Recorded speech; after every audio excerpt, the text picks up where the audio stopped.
but Miss Kate said no. I'll tell you what you can do. Take me out to the ball game. Take me out with the crowd. Buy me some peanuts and cracker jack. I don't care if I never get back. Let me root for the home team. If they don't win, it's a shame. For it's 1, 2, 3 strikes, you're out at the old ball game.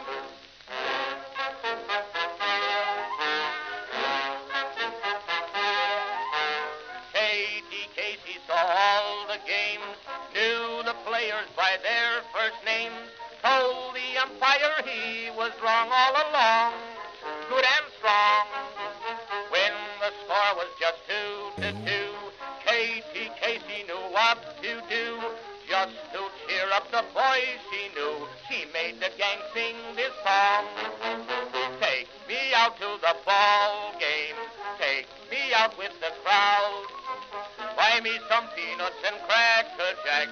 I don't care if I never get back. Let me root for the home team. If they don't win, it's a shame. For it's 1, 2, 3 strikes, you're out at the old ball game.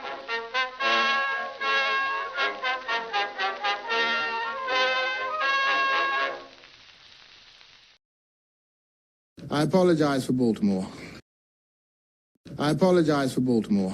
Baltimore, you are seeing history being made today. Magic, magic, magic, magic. Orioles magic, magic. Greetings, folks, and welcome to live coverage of Orioles baseball, where this afternoon, late afternoon, the Orioles will be playing the Washington Nationals in the second game of a 3-game series at Nationals Park in downtown D.C. How you doing, folks? It's your old pal, the BirdWatcher here. People call me BW for short, and that works for me. The Orioles lost last night in the first game of this series, and it was really, really frustrating when you consider all the context around the ball game. Mainly the fact that we had just come off our most just complete win of the season.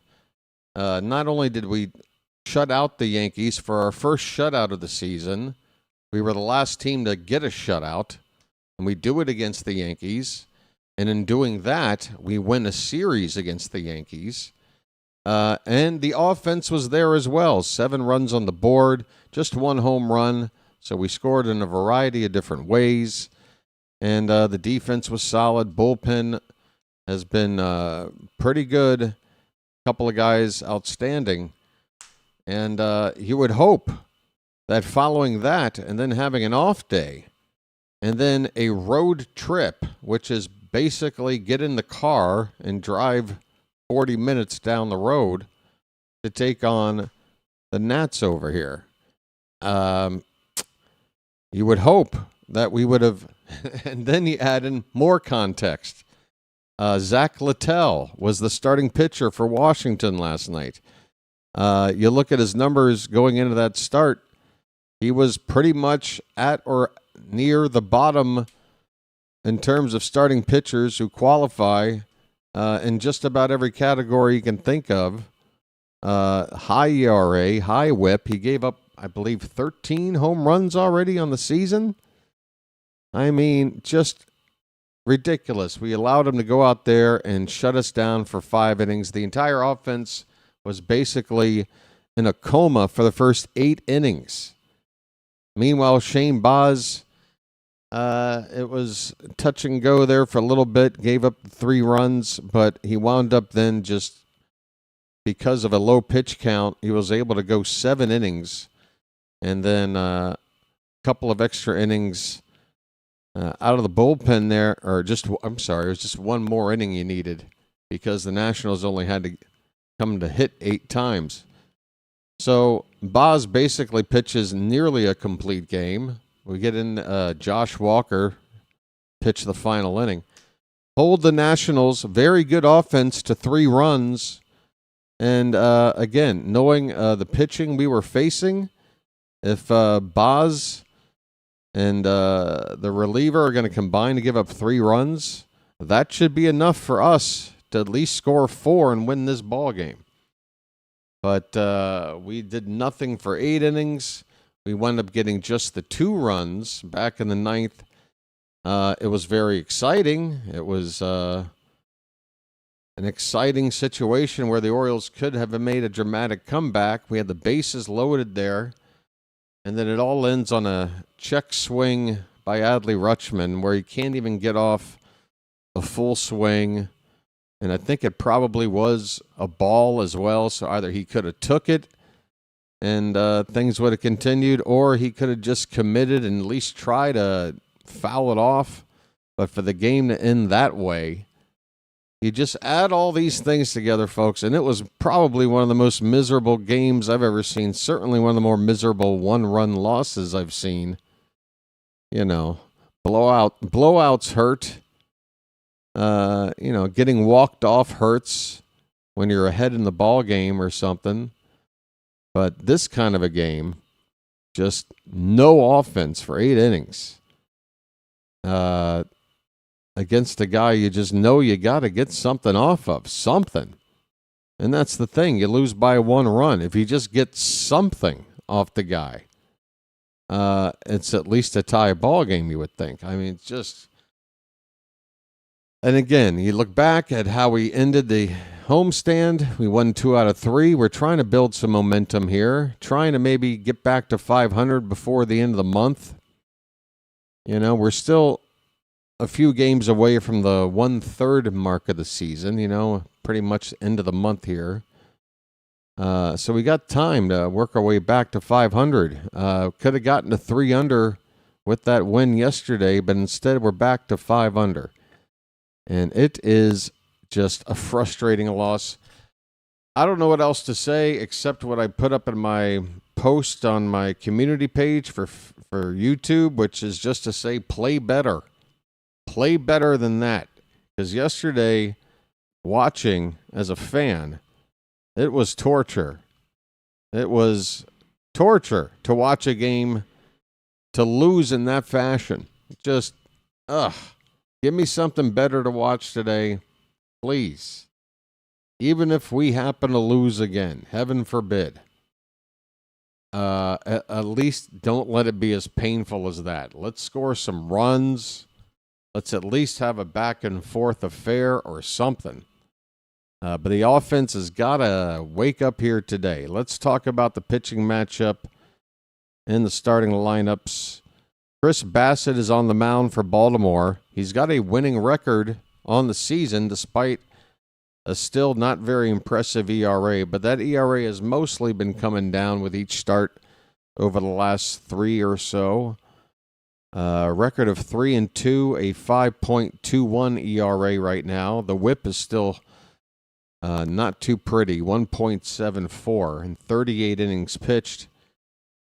He's given up 48 hits, 26 strikeouts to just 18 walks and 3 home run balls. Cade Cavalli, meanwhile, will get the ball for the Nationals. He's a right-hander with a record of 1-2, a 4.02 ERA, a whip of 1.59, and that's 40 and a third innings pitched on the season. He's only given up 1 home run in 40 innings.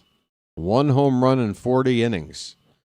Either he's hard to take yard or maybe he's just due to give up a couple.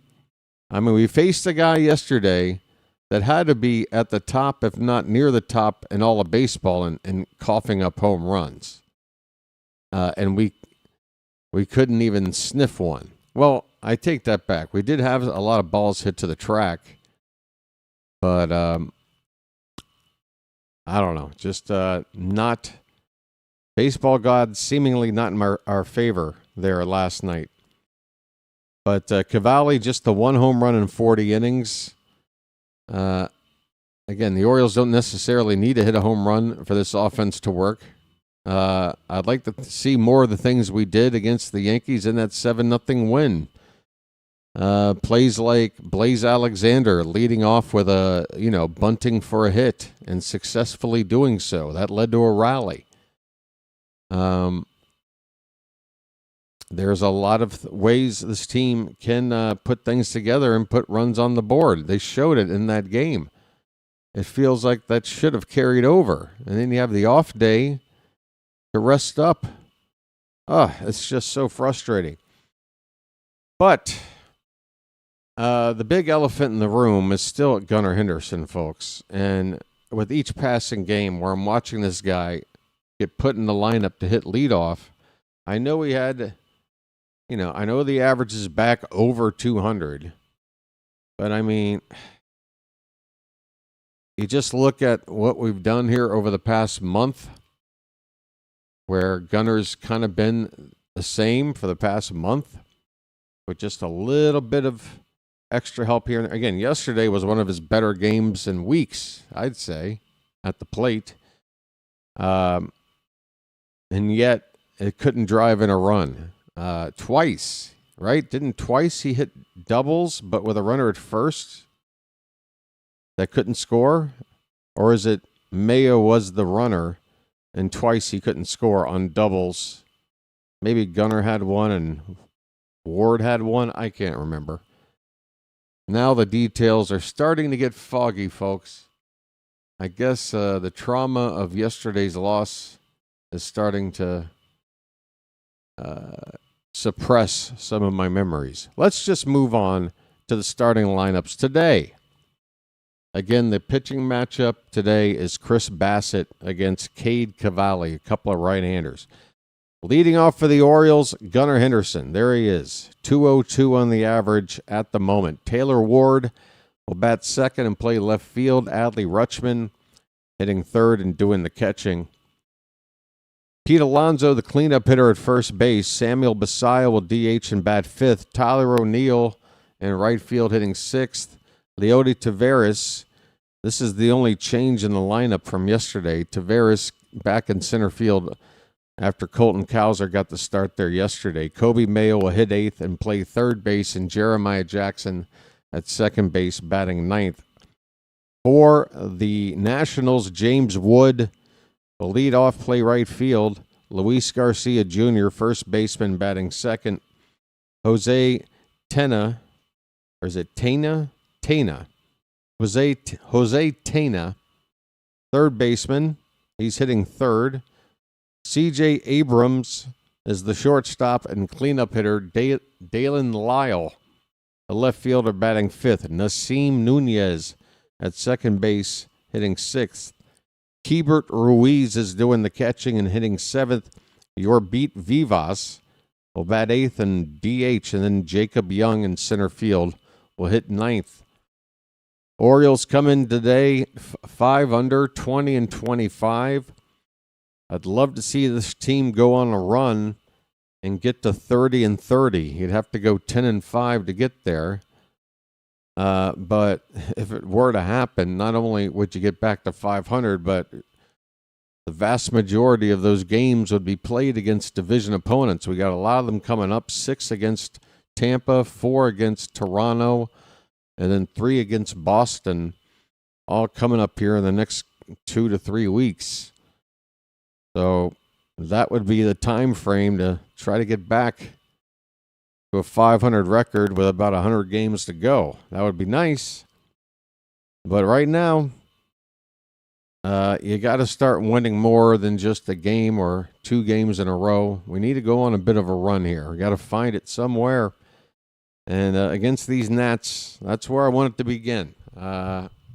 We got to win this game today. I'm going to be very frustrated if we lose this series and lose in a fashion where we're already, have lost it on a Saturday. Let's tie it up and try to win this series tomorrow. Folks, my mouth is as dry. It is about like somebody pour sand down my throat. What happened? Sorry. That's a whole lot better. All right. So for me, again, my only request out of my Orioles today is to play better when whatever the hell that was yesterday. And by that, particularly the offense just needs to figure out the starter.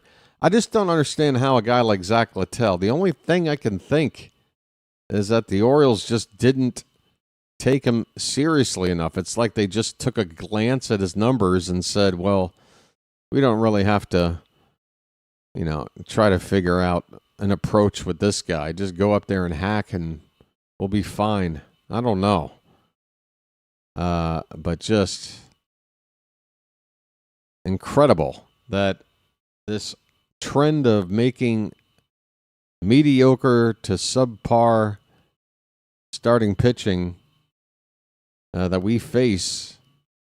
I can't remember how many times last year. I don't know. I don't have stats in front of me, but I have to think that there are several cases of below average starting pitchers last season, and then again maybe a few this year. Time will tell for that, but at least last season, where their best start of the year would have been against us. Guys that just stunk just all year. They play us, they figure it out. It's just really frustrating. Okay, the Nationals look like they have a bobblehead giveaway here at the park today. Oh, I got the DC broadcast. You know what? I've never seen these guys. Who are these guys? They're on the younger side. They're both quite younger than me. I am old now. All right, so it's funny because I can see my best friend's apartment that he used to live in, right? It's 2 blocks down. You can't really see it from field view, but from the press box, which, by the way, it's like the highest press box in any ballpark. I've been up in it myself. But down the road there, I can see from this angle I'm seeing from the Nationals broadcast, my roommate's old apartment that would have gotten a little sliver of a view. He actually moved out right around the time this place opened up. But anyway, that's just a personal something for me right there. I went over the lineups, right? Okay, so again, we're 10 games out of first place in the East. We're in third place in a tie with the Blue Jays. And Boston is a game and a half back between us and Toronto. Tampa at the top still. And we got Tampa, again, coming up for a home and away series, 6 out of 9 games, starting on, what is it? On Monday, I believe. So we got to get our act together here against the Nationals. 83 degrees is the game time temperature. And partly cloudy skies. Don't see any weather-related issues on the horizon here for this one. The home plate umpire today is Chris Conroy. The other guys, you don't care, right? And that's about it for that part of the pregame, folks. It is just about 5 after the hour. When's first pitch? Should be just a minute away. So, folks, if you are here, and you are, well, if you are here, if you weren't, how would you hear me talk to you right now? That was probably the wrong thing to say. If you are watching the game along with me, that's what I meant to say, okay? Forget about the if you are here part. That's just me losing my train of thought. If you're watching along, okay, you're going to want to get synced up with me, and the odds are you're going to be ahead of me. And, yeah, that's no good because you're going to see it happen, and then you're going to hear me call it like however long later. You want to get synced up so it's all nice and smooth. Best way to do that is to pause the game after the first pitch, okay? And just allow me to catch up and call that first pitch.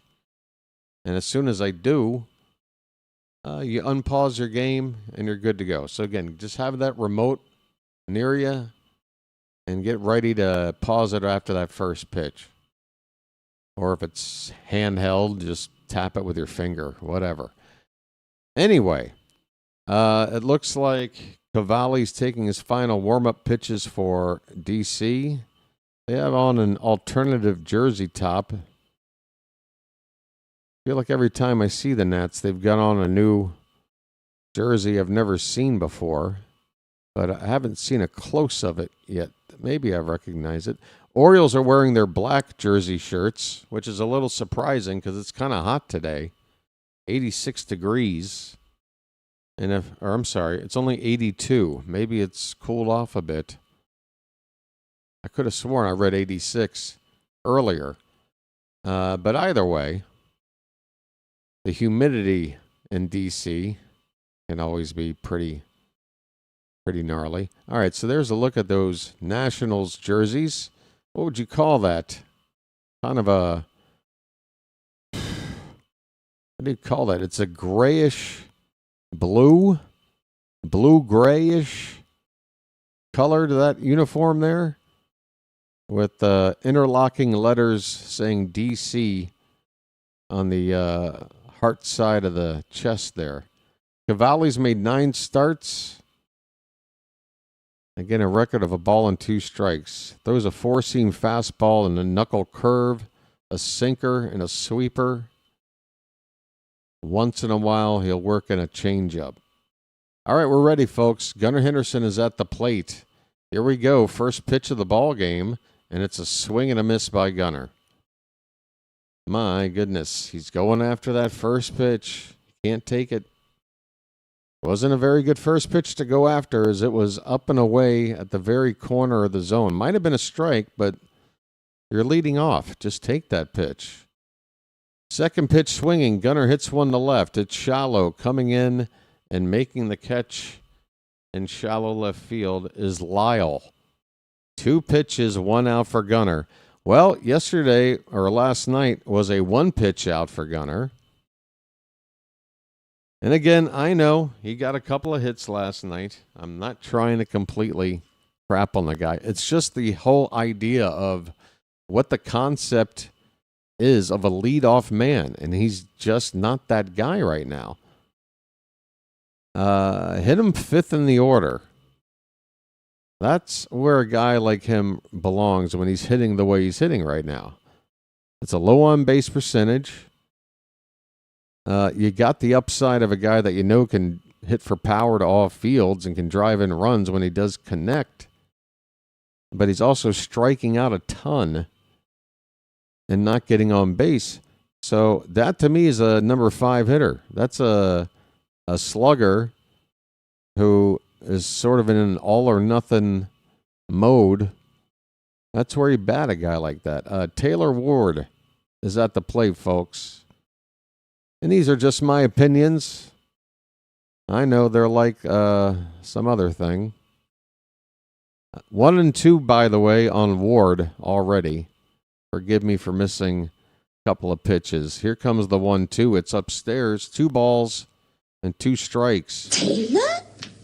1 out, nobody on, just getting started here in downtown D.C. 2-2 pitch. That one's hit out to right center. It's dropping, and it will get down. Jacob Young can't field it cleanly, but he keeps the ball within arm's reach. And Ward will be on with a opposite field single off of Cavalli. And the Orioles do have a base runner here with only 1 away. And a couple of hitters we hope can help carry this offense. Our 3-4 batters due up next. Come on, Adley, let's go. Let the clutch out gently, okay? Turn on that faucet.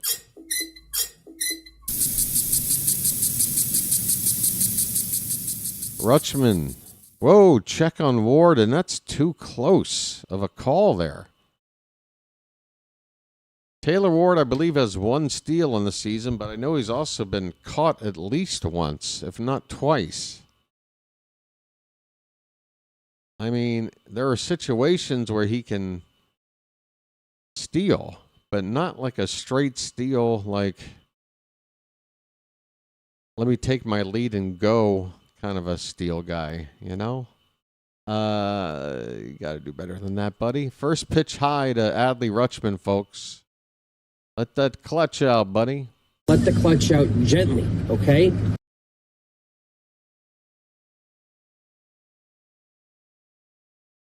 There's a knuckle curve from Cavalli. That one knee high on the outer corner. 1 ball, 1 strike. Rutschman, just wish he would have committed one way or the other there in that final at bat last night. There's a strike on the inside edge, a sinker. It is a ball and 2 strike.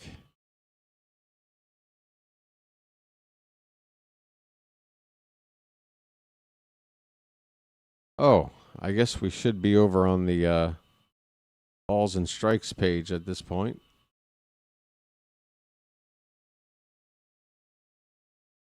One out, runner at first. The 1-2. Adley checks his swing, and this time he holds up. No, he didn't. He got rung up. I could have sworn I saw the third base guy do a swipe like this when they cut over there. So, wow, Adley begins Saturday the same way he ends last night, going down on a check swing. 2 away for Pete Alonso. A polar bear stirs. He hits one on the ground and through the left side, a base hit. Diving attempt at shortstop by Abrams. But that ball hit too hard before Abrams could get the glove to it. So that ball was a grounder, I guess. Yeah. It hit really hard. Hard ground ball. Nothing wrong with that. Alonso's aboard. 2 on with 2 out. It's Sammy's turn, folks. That was 107 off the bat of Alonso. First pitch, knuckle curve from Cavalli for strike 1. Basio's average now at 279. I mean, folks, eventually.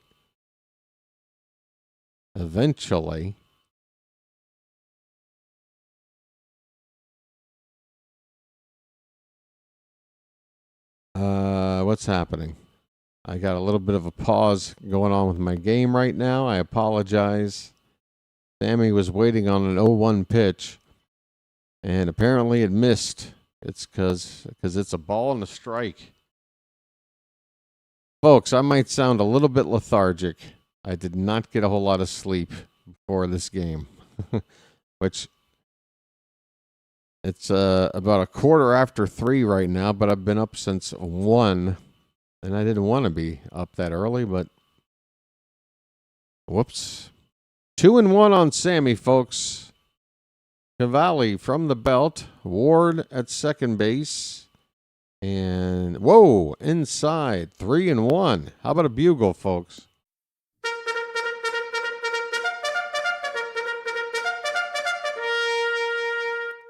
So it's Ward at second and Alonso at first. 2 down. 3-1 on Basio. Cavalli.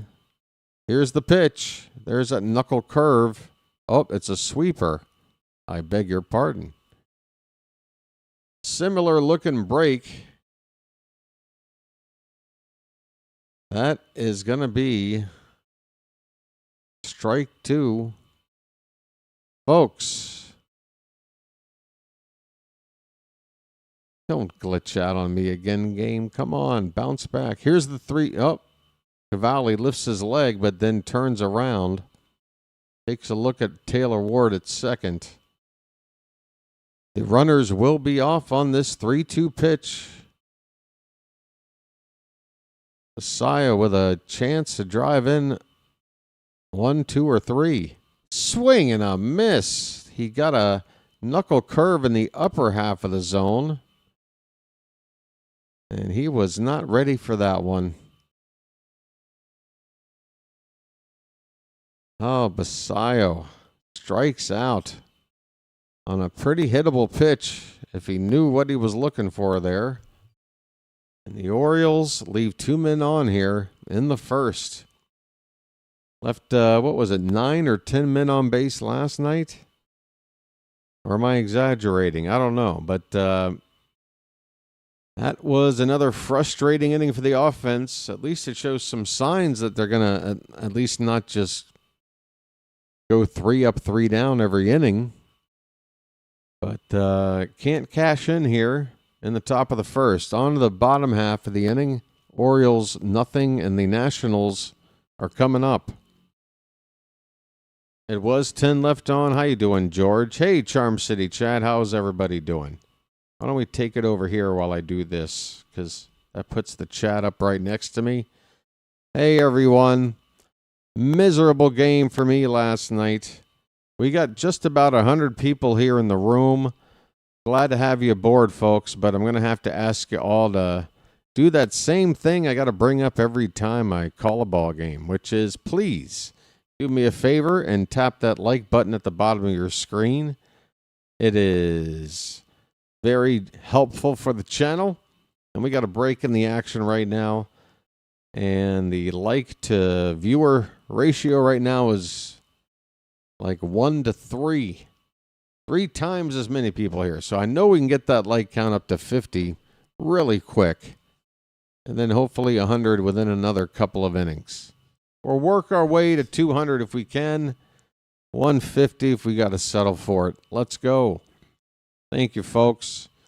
Oh, my God. We're already underway. I haven't even had a chance to say hello yet. First pitch pop-up by James Wood. Shallow center. Tavares is moving around.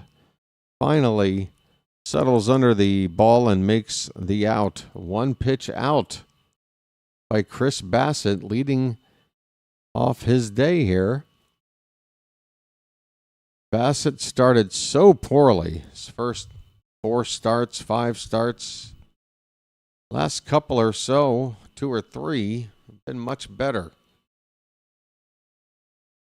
First pitch inside to Garcia Jr., the National second baseman. He's hitting .267.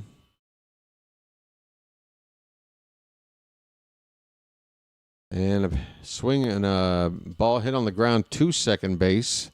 Jeremiah will throw out his counterpart. And that's 2 quick outs. 2 outs on 3 pitches for Bassitt.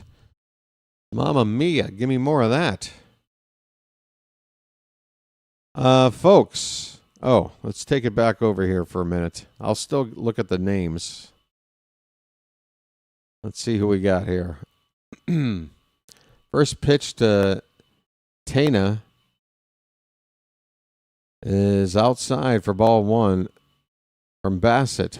2 down, nobody on. Tana hitting .273. Let's see. Alan Piles is here. George Ford. 1-0, swing and a miss on a curveball.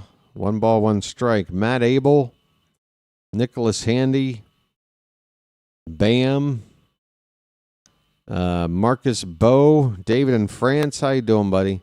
Kurt Montgomery, Cosmos Archipelago.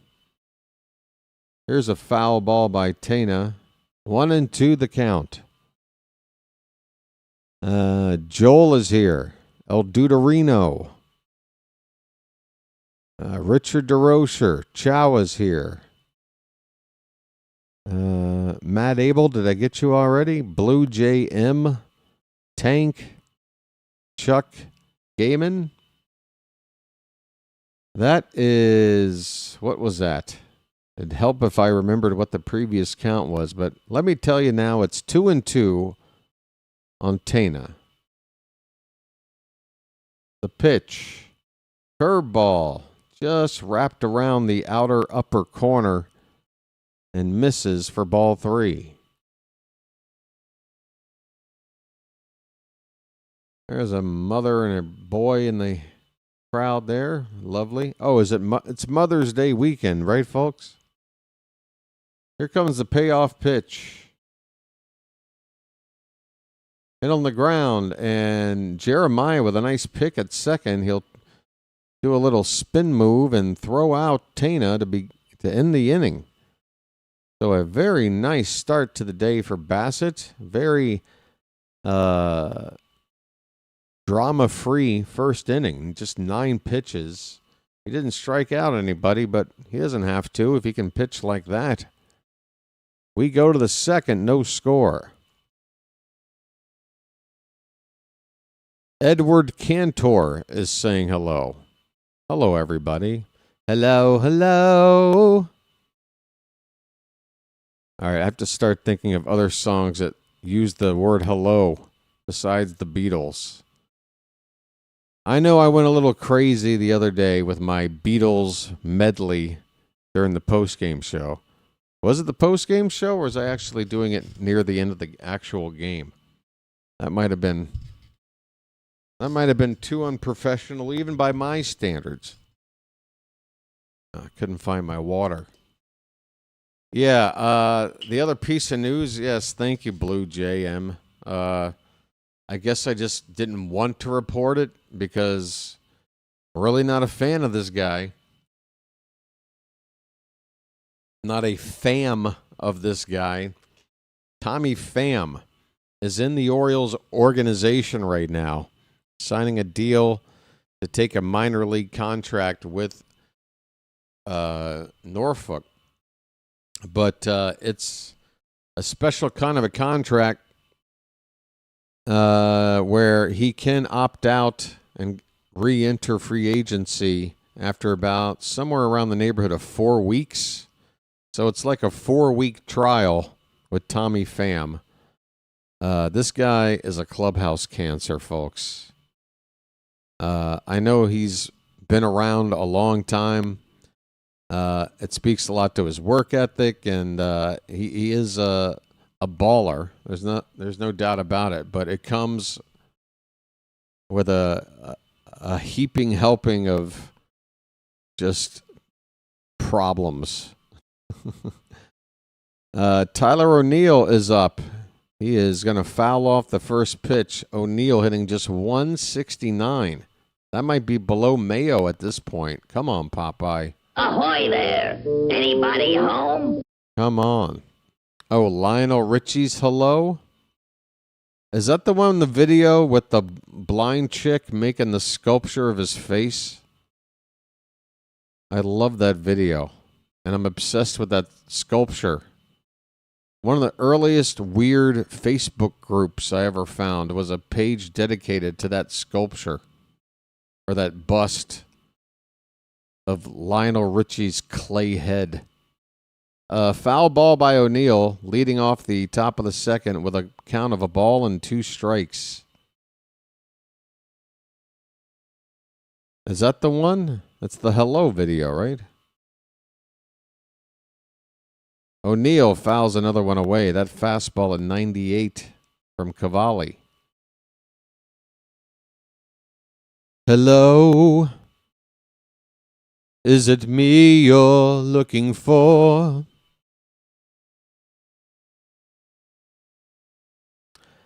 The 1-2 pitch.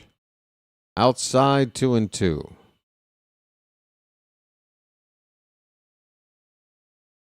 The black shirt, gray pant combo for O'Neill looks pretty good. I gotta admit. He looks like a baller today. Pitch. Popped up. This one again out of play. Another pretty decent sized crowd here. Maybe a little thinner than last night, but there is a bobblehead giveaway. Should be a pretty decent sized crowd. The first mention of a parlay today. Here's a ball hit out to right. It is shallow. It's going to be Jeremiah going out at an angle to make the catch. There's your first out. Not Jeremiah. What am I saying? We're up to hit? I'm losing my mind. That's Garcia the Nationals second baseman. Boy, you want to talk about... Am I on autopilot right now? Okay, it's time to wake up. Here's Leody Taveras. 1 out, nobody on. Taveras' average now under 250 at 248. First pitch fastball for a strike. Sup. Hello, ladies and gentlemen. How does that go?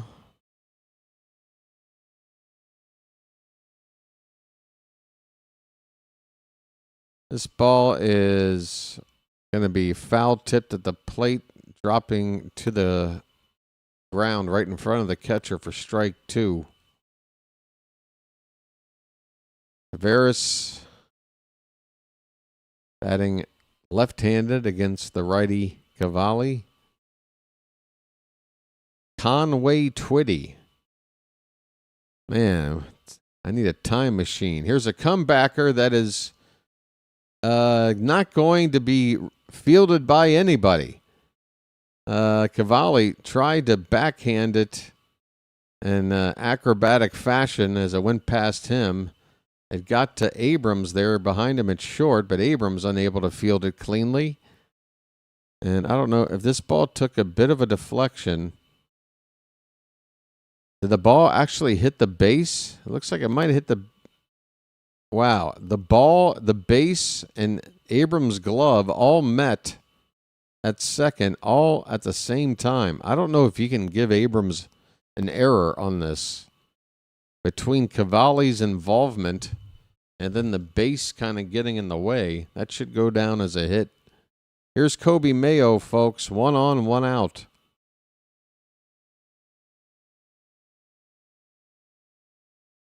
First pitch, knuckle curve for a strike. They do not give Taveras a hit. Oh, wait a minute. Okay, they just gave him an infield single. Well, they're saying that, but then it's also saying 0 for 1. So ESPN hasn't quite worked it out yet. So that play was being looked at by the official scorer for a minute. You got to give him a hit on that. Mayo with a count of no balls, 1 strike. Just get it all on there. Just spread it out. Hello. How are you? Folks, 1 ball, 1 strike. I just can't believe that you won't pick up that telephone. Yeah. Do-wop, do-do-do-do-wop. Do-wop, do-lang. Blue days, black nights. Do-wop, do-lang. Kobe Mayo with a count of a ball and a strike. And there goes the runner. Throw down is not in time. Taveras sneaks in there and is in scoring position here with 1 away. All right. That takes away Mayo hitting into a conventional double play as well. And now a base hit, and we can get on the board here. Come on, folks. And I wonder why. Come on. Runner at second, 1 down. The 1-2 to Mayo. That one's lined into left field. That's a base hit. Coming up with his Lyle quickly, and he'll fire it into the middle of the infield. Taveras, despite his speed, cannot score from second. That ball hit too hard by Mayo. In order for Taveras to score, man, Mayo really is starting to barrel up some baseballs here lately. When he is hitting it, it is triple-digit exit velo just about every time. Folks, we got runners at the corners and only 1 out. Let's go.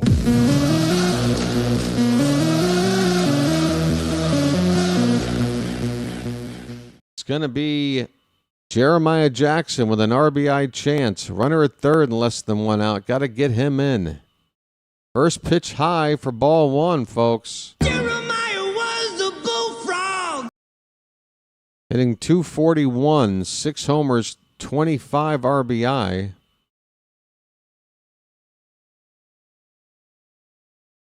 Cavalli's 34th pitch of the afternoon is hit on the ground to third. They go to second for one. They go to first. I don't believe it.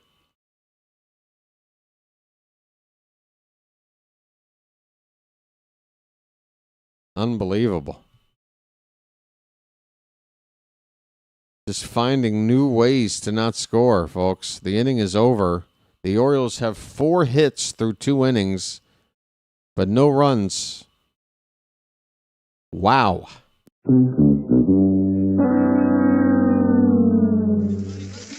buck, big buck. Stop it all. It's just unbelievable. I need a lucky. Where are my luckies? Come on, where are you? And to my host country, could you please go back to legalizing those special luckies that I miss so much? That would be nice. Might help ease the pain. Our offense is just a tease.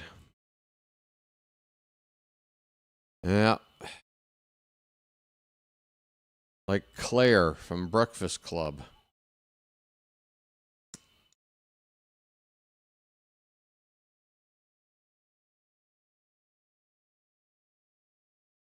Tell you what. Any other hello songs? God.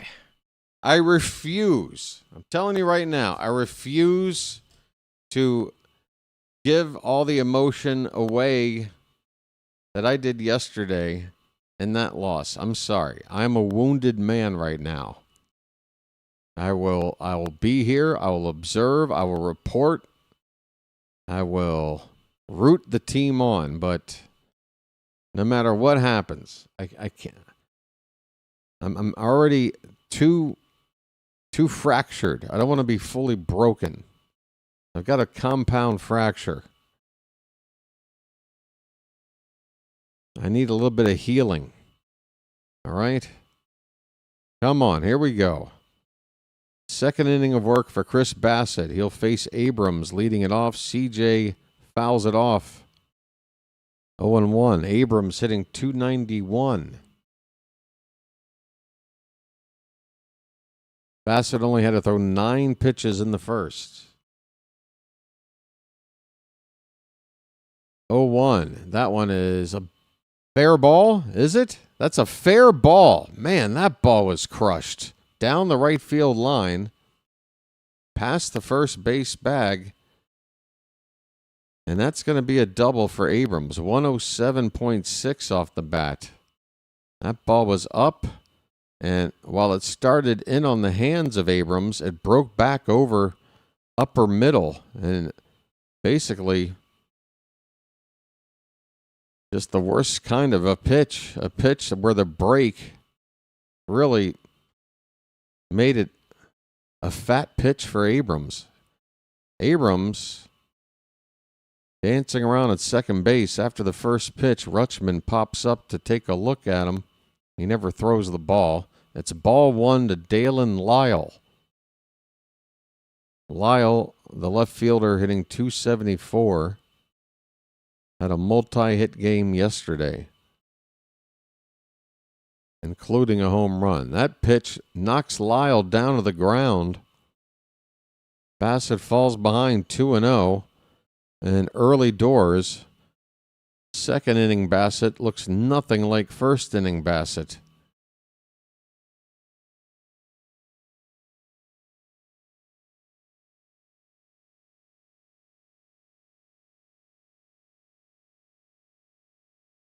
We do have mods here today, right? If you're a mod, could you please let me know you're around? This pitch is on the outside edge. 2 balls, 1 strike.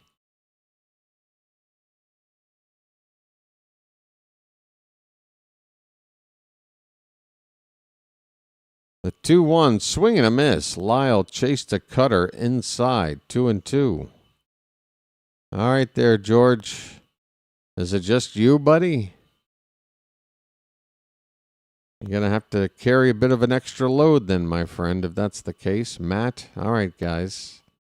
Want to make sure we're paying attention to stuff. This ball's hit out to center field, right center. Coming in is O'Neill. He wants to take it, and he will throw it toward third.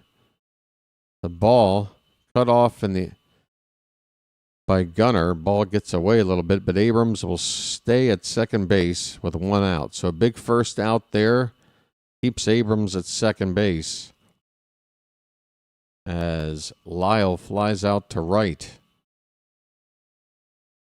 Up next is Nasim Nunez. Second baseman batting just .202. You do not want to let this guy on for free. He has a lot of steals already on the season. He's a speed demon. No home runs. 14 RBI for Nunez. First pitch is a ball. And the 1-0 is low and in with a curve. 2 balls, no strikes. Folks, still one more like to get to 50. We got to hit that.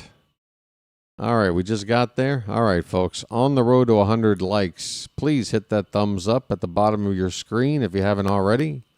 We got over 100 people here. Swing and a miss. 2 balls, 1 strike.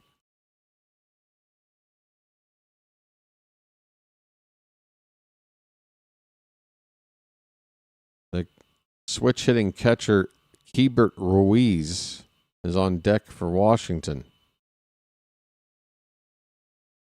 This pitch from Bassit is upstairs, a cutter. He's fallen behind the light-hitting Nunez. I mean, you cannot walk this guy. He's hitting .202. He doesn't have a home run on the season. And he doesn't hit for power. And he just walked him. Bassit with ball 4, high and away. And now 2 guys with good speed are on for the Nationals. Abrams at second and Nunez at first.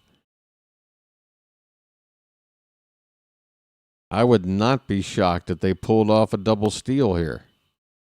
Although Rutschman has been nailing some runners lately. Ruiz is hitting .207. Switch hitting catcher from the left side looks at a curveball for a strike.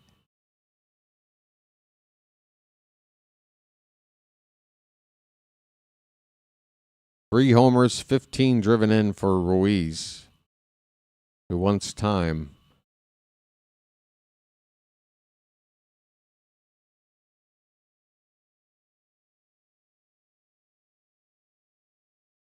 No balls, 1 strike. A pitch. That ball's hit out to right. Ruiz is staring at it. That ball's deep down the right field line, and it is gone into the bullpen for a 3-run homer. It's 3-0 Nationals.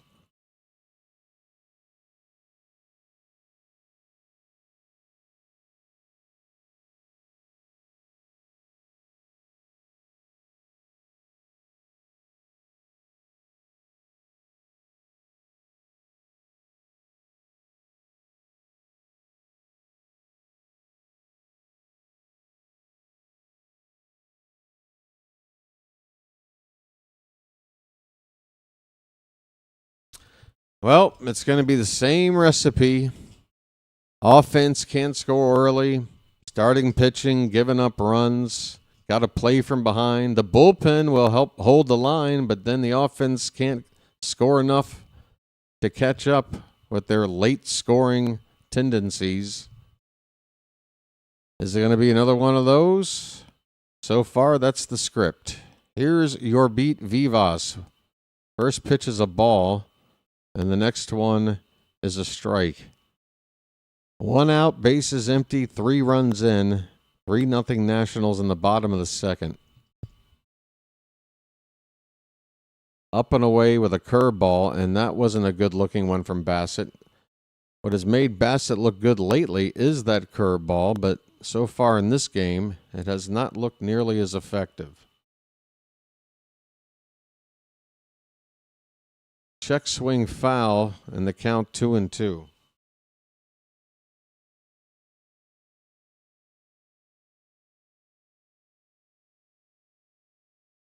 How you doing, Charm City chat? Folks, you won't be seeing Westberg till next year, Jordan, and he might not even be ready for opening day. Fouled back. Bautista, best case scenario, a September inclusion, but maybe just as likely that he doesn't really come all the way back until next season. Holiday, maybe a week away. We hope. 2-2 pitches high. Full count on Vivas. And Bassitt looks nothing like that first inning at all. Payoff pitch. Swing and a miss, and Bassitt got Vivas to chase ball 4 on a pitch high for out number 2.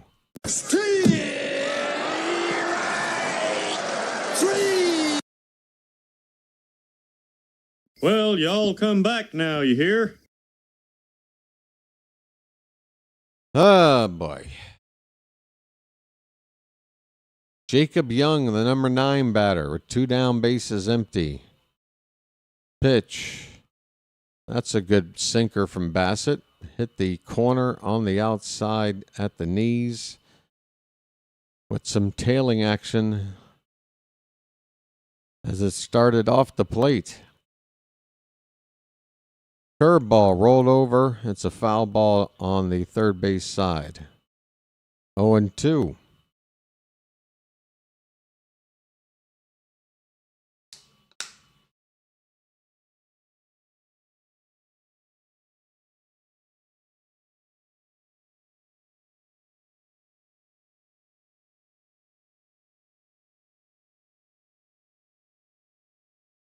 Oh-2 pitch outside.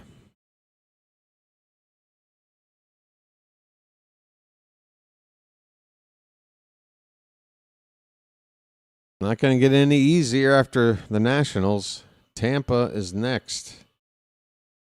1-2 swing and a miss. A couple of strikeouts in the inning for Bassitt, but unfortunately, that is all you can say that is good, as he allows 3 base runners, the third of which hit 1 yard, to make it 3-0 Nationals here after 2 innings. Yikes. I picked a wrong night to not... right now, I just want to munch on a snack, something to take my mind off of how this game started. But I didn't give myself any rations. There's nothing here. I just got water, and that's it. Told myself I couldn't have a snack because I ate a very high-calorie dinner with like a dessert. I ate too much. But now I want something to eat. I want to drown my sorrows in a giant bowl of ice cream right now. Is that okay? We can come back, of course, folks, can't we? I got to pick up the old energy level. I know, right? It's low energy BW. I'm sorry. This is what happens when I don't get enough sleep. And this is why I basically structure my entire life around being sure that I get the right amount of sleep. Unfortunately, it didn't work out that way since the last call. But I'm going to try to get my second wind, or at least my first wind. Try to work on coming back, folks. We're We're not the first game on today for a change. There is a final already in 10 innings. Unfortunately, the Blue Jays have won. So they're now half a game ahead of us. We started the day tied, I believe. Or did they make that final since, or before I last looked at the, oh no, that win put them into a tie with us. I'm sorry.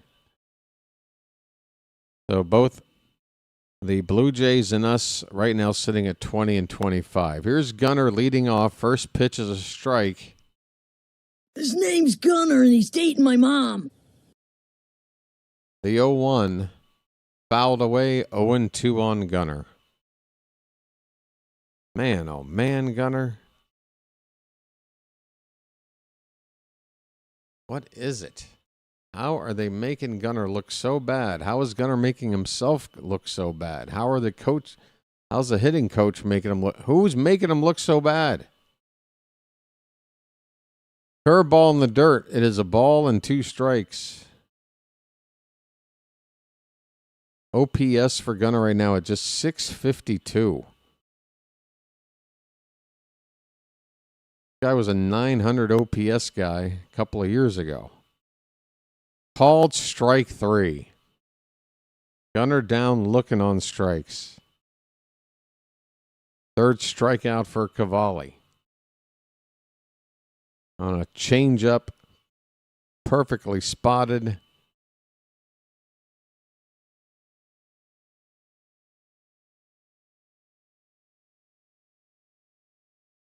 Taylor Ward.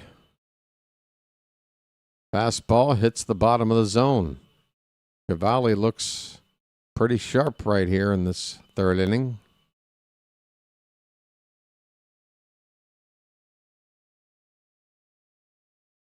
And just hitting the corner with a sweeper. It's 1 ball, 1 strike.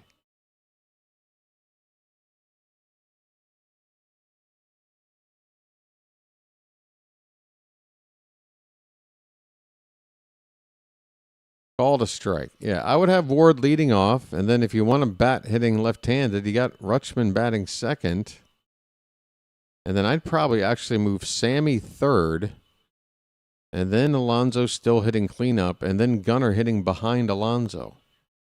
There is a bad-looking swing there on a 99-mile-an-hour heater from Cavalli. Ward strikes out, 2 down. Yeah, I mean, again, Gunnar right now, the way he's going, should be a guy batting 5th.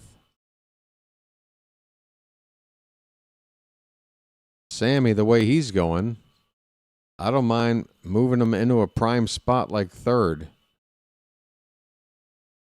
There's a breaking ball for a strike to Rutschman. Struck out his first time up.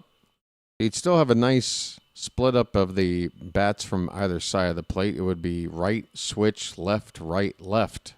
Top 5 in the order. Here's a ground ball to second base. That's routine. Adley's retired. 2 down.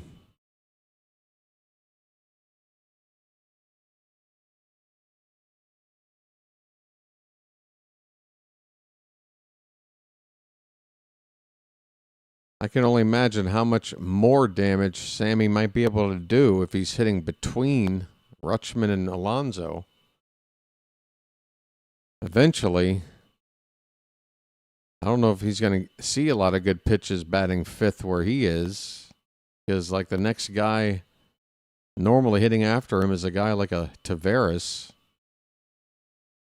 It's a pretty significant drop off there.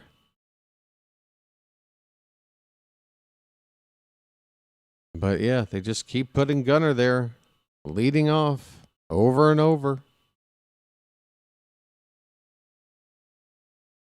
No energy from the team. And again, the way they play, maybe that's why my energy is so low, folks. It's because of what happened in yesterday's game. It's like I'm sort of reflecting back what they gave to me yesterday, which is like, come on, man. Give me more. I'm just sitting here waiting for you to give me more. And so far today, It hasn't happened.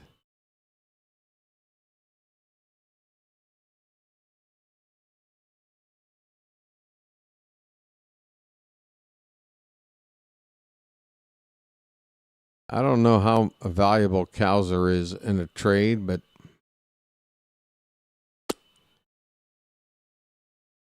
Gunnar for a top-notch pitcher and Cowser for a slightly... No, you're not even going to get that.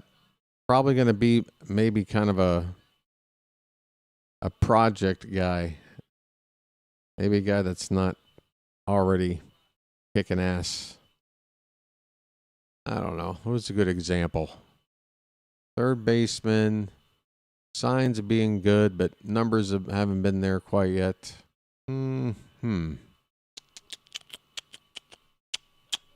Jace Young of the Rangers, or Josh Young, I mean. James Wood is up.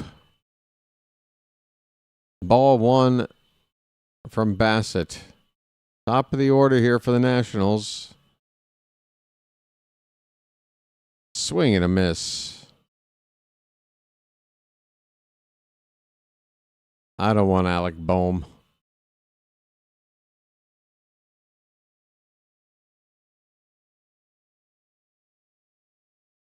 Ball hit out toward left center field and deep. And Taveras is watching it hit off, I don't know what part of the wall. It was nearly a home run for Wood to left center field. He's on second standing.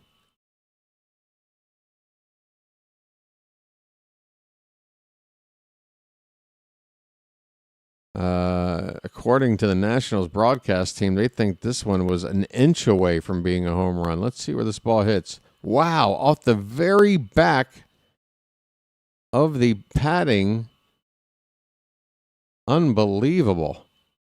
Folks, that ball cannot be any closer to being a home run. James Wood absolutely crushed that ball, and I don't know how he's not already sitting back in the dugout with a home run. It's a leadoff double, and if we can prevent him from scoring, at least that would be something to hang our hats on here. It's Luis Garcia Jr. It's 0-1 on him. Not just the top, it was like the back of the padding of the top. I don't know how it bounced back.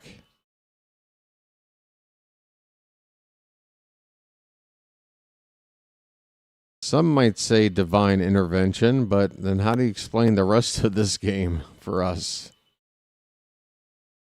Maybe it's the start of something where fortune will turn in our favor. Come on.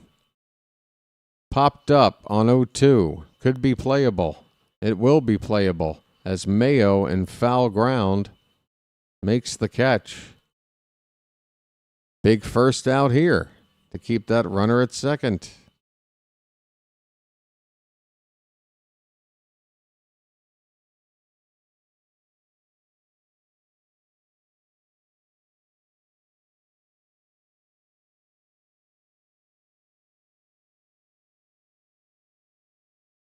I see plenty of Oriole fans sitting just behind home plate alone.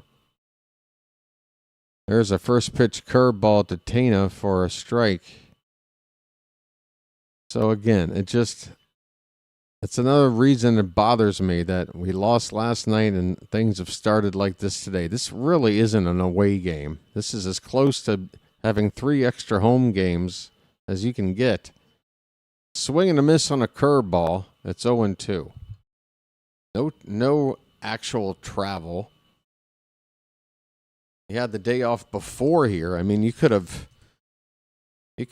skateboarded from Baltimore to here in that amount of time.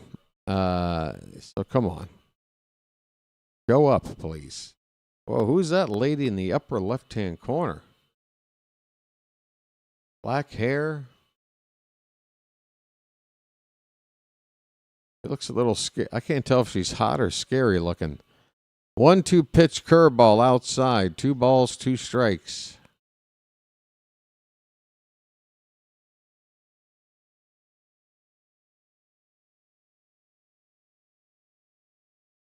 It's Military Appreciation Weekend, folks, so we still have some hats, and Adley's wearing some catching gear of a certain color. Here's a ground ball to first. Alonso will take it to the base unassisted for the second out. And the runner at second, Wood, will move up to third on that ground ball. 2 down, runner at third for Abrams.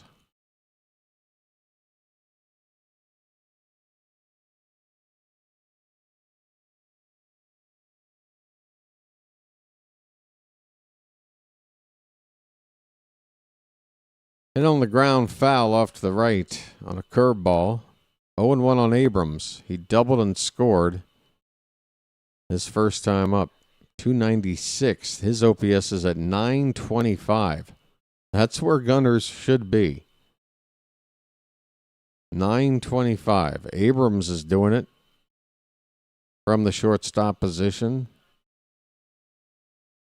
And might I note, he's batting cleanup. I mean, really, you look at his build, you take in his speed game, he could be a guy you could consider as a 1 or 2 hole hitter. But he's crushing it with a plus 900 OPS. And look at that opposite field swing. It's going to go foul, but a nice approach there by Abrams. 2 down, Wood over at third base. Bassett is closing in on 50 pitches. Number 49 coming up next.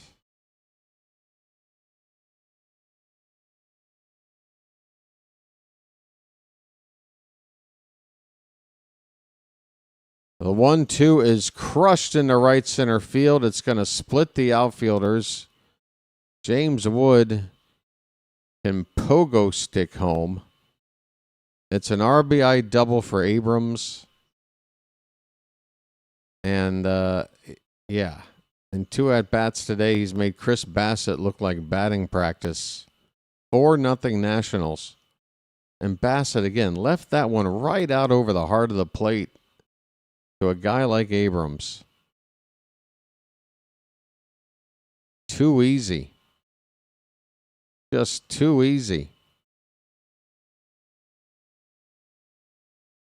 Dalen Lyle looks at a strike. So we fell behind 3-0 yesterday and came up short with a 2-run rally in the ninth. Well, now we're down 4. Curveball outside, 1-1 on Lyle. Hey, Charm City Chat, are you guys feeling that morale boost here today? 1-1 pitch, up and in, 2-1.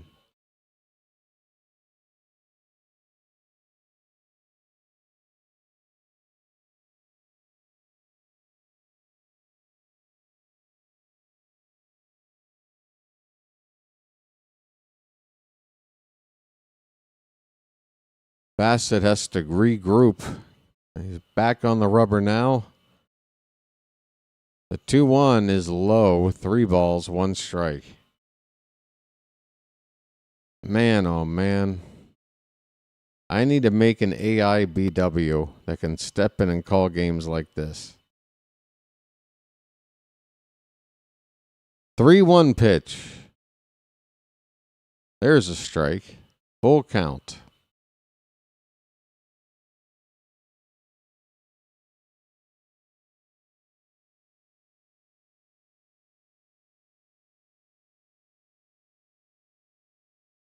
Very, very big crowd here for the second straight game.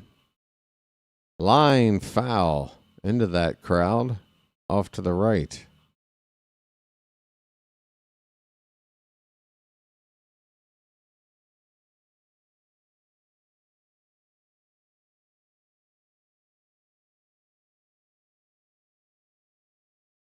I mean, this looks like a playoff crowd. There are hardly any empty seats. Swing and a miss.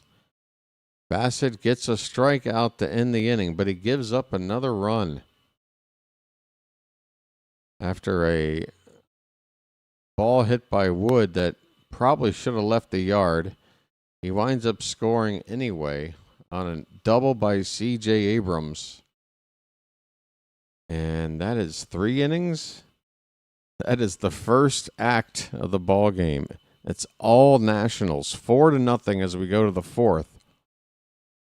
Folks, I need a break. This has been absolutely abysmal following just a gut-wrenching result last night. I need to try and get my mojo back, folks. I'll be back here in just a moment.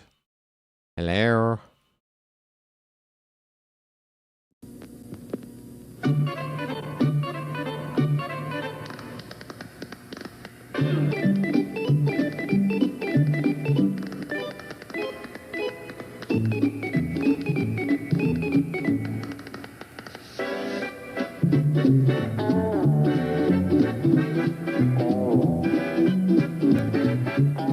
He met a strange friend in the Chesapeake Bay when Trevor Bauer for manager.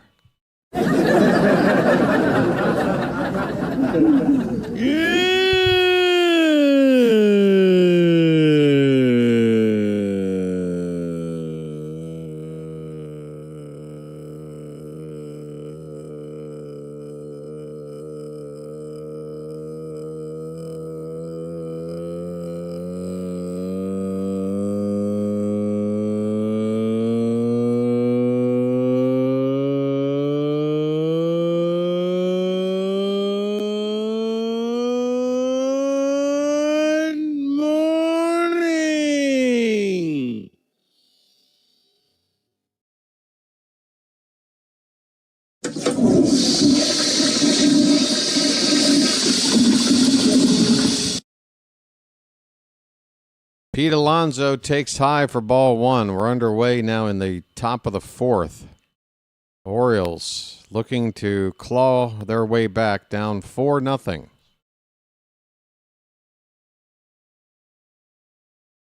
Low 2-0. A polar bear stirs.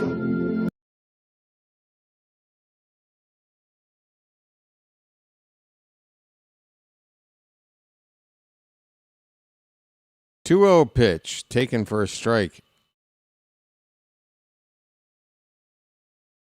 Folks, if you're watching and you're not subscribed, let me try to at least, I don't know. You have no reason to believe me, but I'm going to let you know. I'm usually more high energy than this. Here's a ball toward the right field foul line. James Wood with a long run, going to make the catch. Shallow near that foul line. We're out number 1 here in the 4th.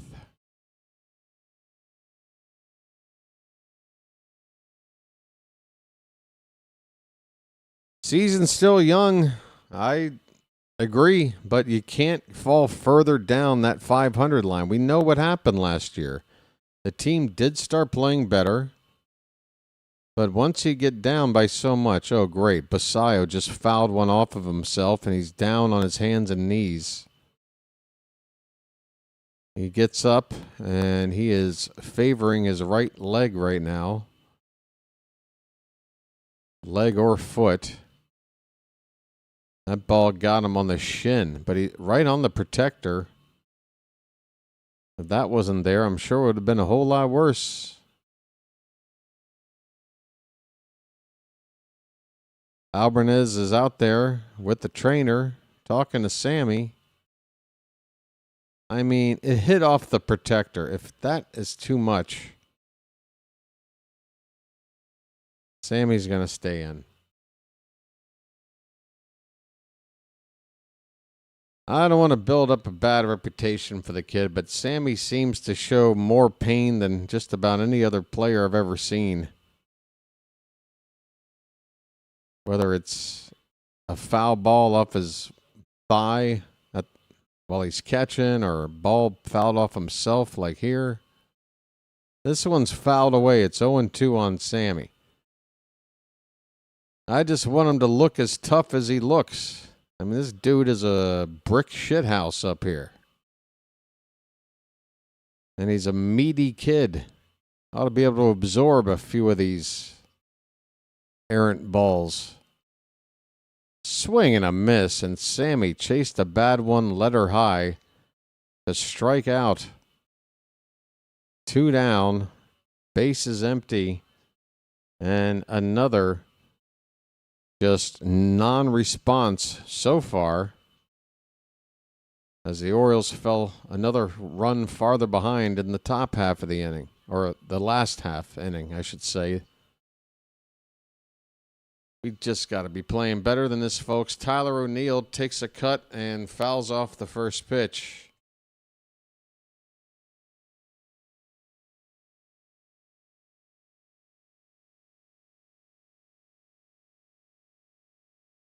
Oh, let negativity exist today. I'm putting on a pretty negative vibe out there. I can't judge anybody for feeling negative with as negative as I'm feeling like I'm acting today. Oh, I'm not even on screen. I forgot. Sorry, folks. Where am I? There we are. It's 0-2 on O'Neill. 2 down, nobody on. Hit on the ground, right to third. Tana will throw out O'Neill, and it's a 1-2 inning for the Orioles. Both teams with 4 hits, and that's up 4-0. It's just been ugly baseball here the last 24 hours. Very, very ugly.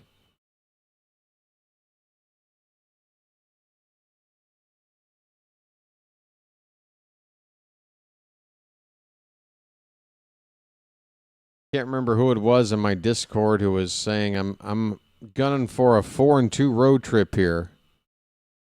I believe it was something like a sweep in Washington and then plan to drop 2 out of 3 in Tampa, but still go 4-2. Well, there's no sweep of the Nationals going on here.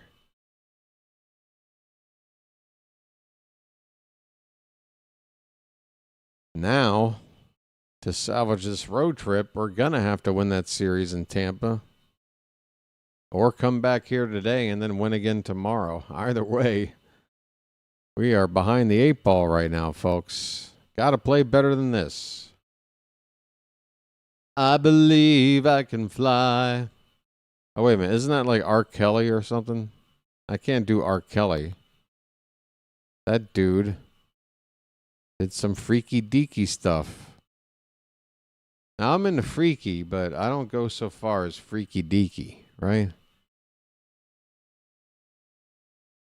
Sammy is still a kid in certain respects. Well, number one, respect would be the age. That hurt attitude. Yeah, easy strikeouts at times I totally get for being young. But again, he's a big boy. He's got a lot more human flesh padding than other catchers around. He should be able to absorb some of these things. I know it's easy to say as a middle-aged, man-boobed guy watching him play a tough sport. I just want Sammy to have a like I can take it reputation. Like it ain't bothering me. But every time with a foul ball or something, he's down to his hands and knees. He's waiting for the trainer to come out. He winds up staying in the game. When most guys just get up and sort of make a lap around the hitting circle there and get back in the box. You know? It's 2-1 on Nasim Nunez. Here in the bottom of the fourth, Nunez walked his first time. Didn't that walk come in on that 3-run homer?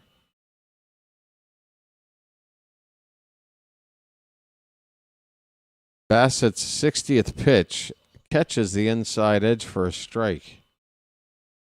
Home plate umpire today has been pretty damn good. Can't even remember one bad call. Yeah, Nunez did come in to score on that home run from Ruiz, who is waiting on deck. 3-2 on Nunez. And again, Bassett already walked him once today. This guy's a light hitter with a lot of speed. So you don't want to put him on. This ball's hit toward left. Ward has it. One away.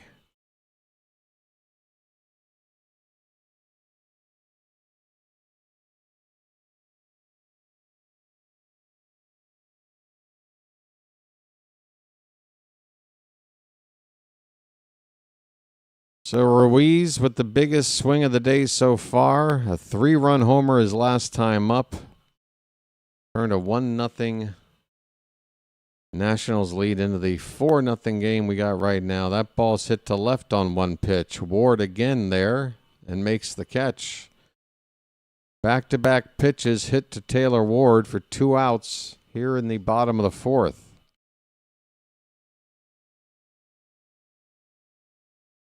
Here's the story of a famous soccer guy who, when England was doing that, and eventually the manner just stopped letting physics come out, and he would just lay there, and he finally got up. The Brady Bunch. Sorry, folks. Strike one to your beat Vivas. Struck out his first time.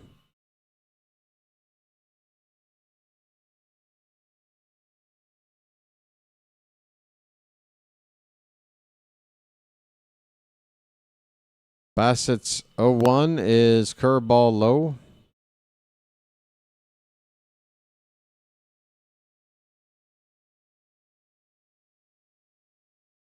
I'll tell you what.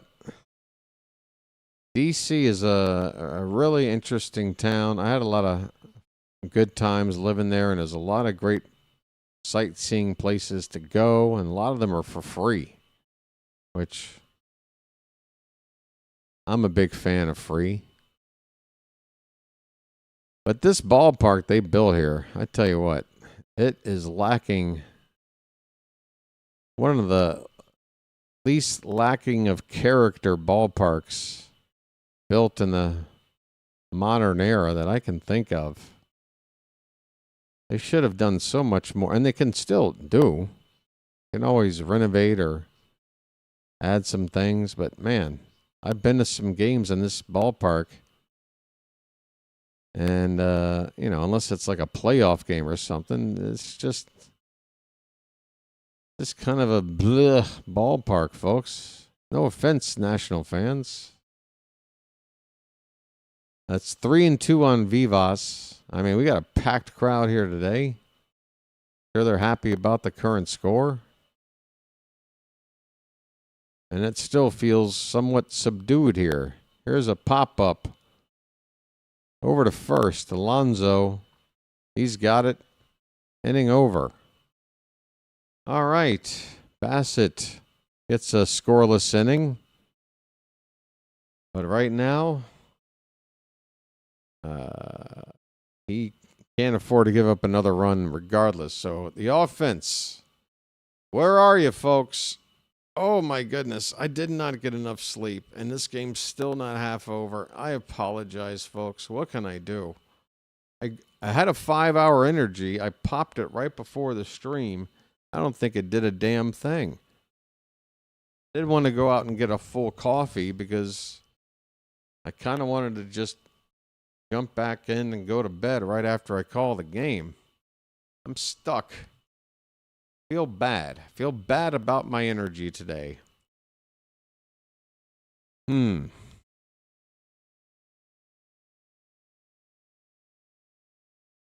Folks, we're working our way to 100 likes. And just as soon as I'm done telling you how crappy of a job I'm doing, I'm asking you to hit that thumbs up, please. I'm a terrible person. Game 3 of this series tomorrow, earlier in the afternoon. It's a 1:35 p.m. first pitch. Be on the air at 1:15. 1:15. Be here. Brandon Young against Miles Mikolas. Is it just Mikolas, like Nicholas? Or is it like Michaelis? I'm going Michaelis, unless somebody corrects me. Coming up in that 3-game series at Tampa, starting on Monday, it's going to be Trevor Rogers against Shane McClanahan, a couple of lefties in Game 1. Kyle Bradish against recently converted to starter Griffin Jacks in Game 2, and then Shane Baz against a fellow by the name of Sholins, who I've never heard of, for Game 3. After that, we come back home with Detroit coming to town.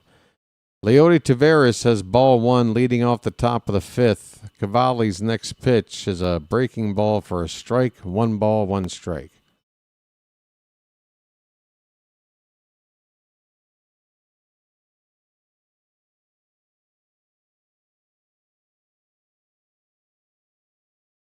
Next pitch, swing and a foul ball. 1-2, the count. 1-2, the count. Sorry. I'm desperately trying to find energy somewhere. The 1-2 pitch. In on the hands and fouled away.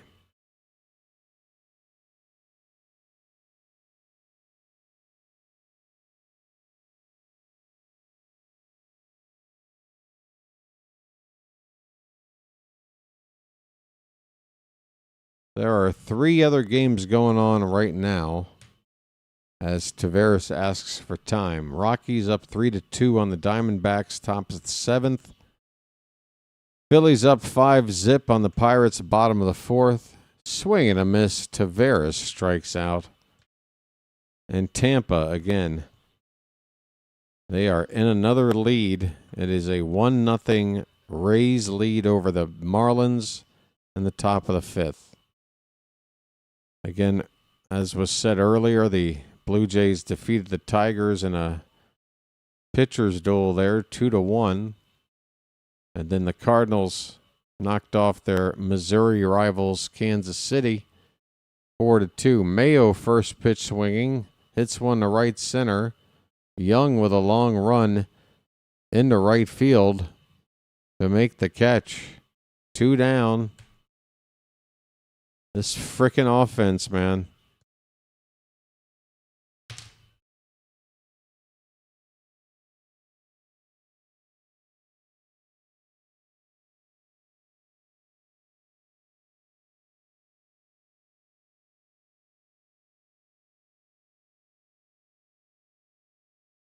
First pitch inside, ball 1.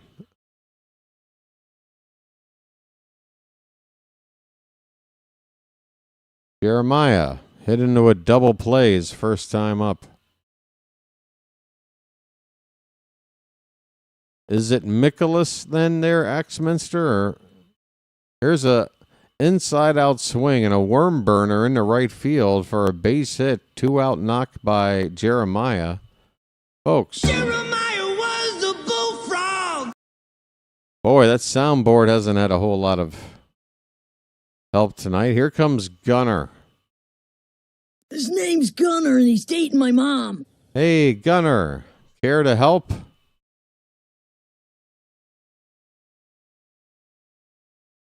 We can get half these runs back right now if you'd like. Been a while since we've had a long ball from you, buddy. And the only reason things were salvageable the first month of the season was the fact that you were at least getting some home runs. But now those are gone. You're not walking much either. 1-0 pitch outside, 1-1.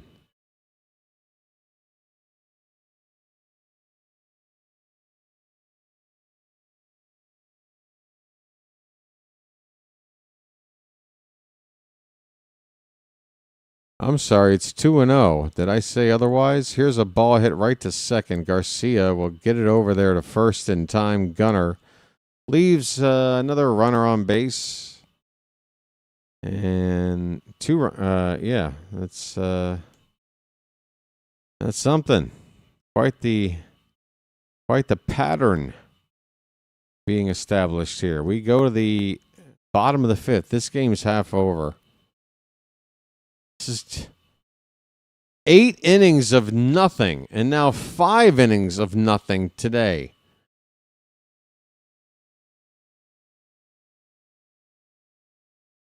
Against this Nationals pitching staff. I would just chalk it up as, damn it, we ran into a buzzsaw. We should have won that extra game in the last series because we knew we were going up against a tough pitching staff here. And the offense can't quite carry us. But right now, there is no offense against a team that all they do is give up runs.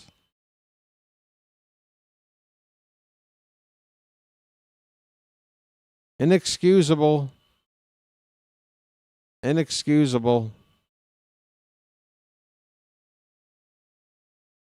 It's like they scored those 2 runs in the ninth last night just because, like, they wanted to save themselves from the embarrassment of a shutout, but still didn't have it quite in them to come all the way back. But at least we got that shutout out of the way. And I know you could say, hey, at least they showed some heart there late. They didn't just fade away quietly. Well, it's hard to play one inning after the other without at least scratching a run or two across sometime. They finally wait till the ninth. Ugh. Killing me, Smalls.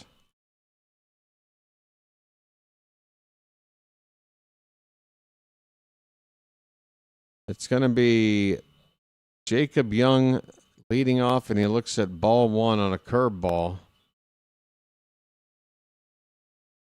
Bassett back out there on, what is he about to throw? Pitch number 71 coming up. Lined over Bassett's head and up the gut for a base hit. That ball was smoked. Hey, what do you know? Another number 9 hitter doing their thing.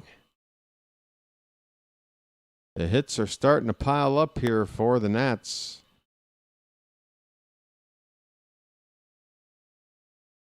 Back to the top of the order, James Wood.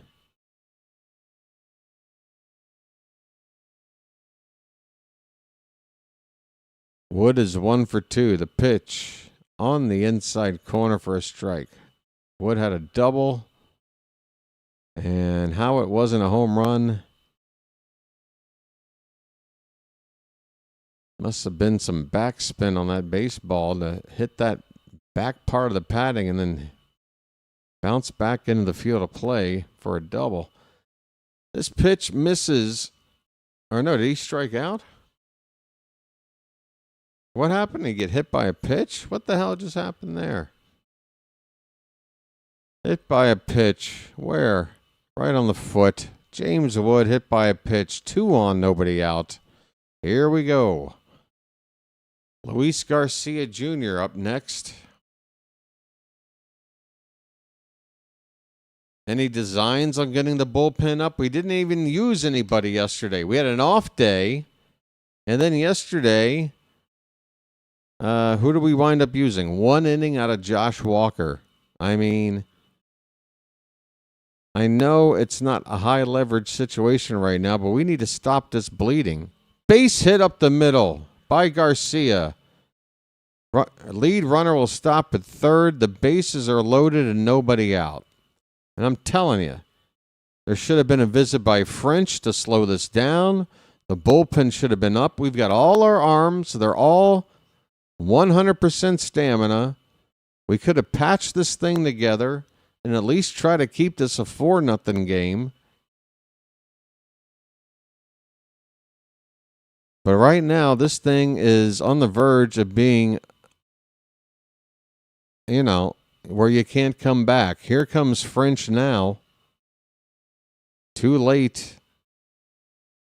Is the bullpen up? I don't know. But this should have been seen 2 batters ago. I saw it at least 1 batter ago, and the manager should be at least 1 step ahead of me. Dietrich Inns is up right now.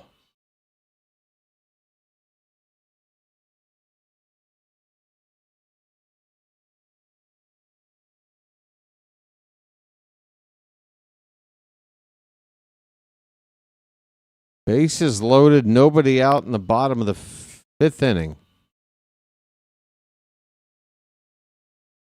Jose Tena. Couple of ground outs. The infield is playing in. First pitch. Swing and a miss. Oh, it could have been a foul ball. Sorry.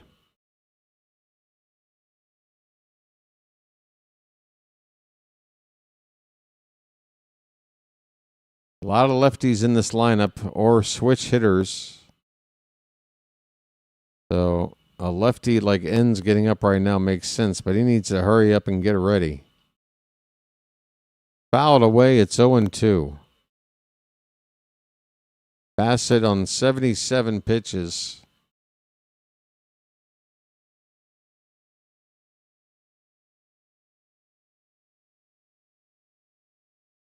They need to go to the next guy after Tena.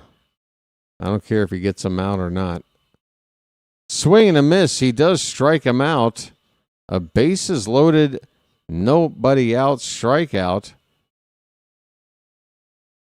No, you got Abrams up right now. He's already smoked Bassett twice. You got to go to Inns right now. You got to go to him right now. 2 doubles off of Bassett already. You can't let him pitch to him right now.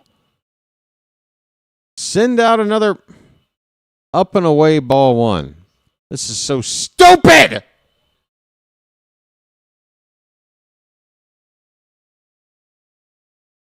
Congrats, you got that previous out.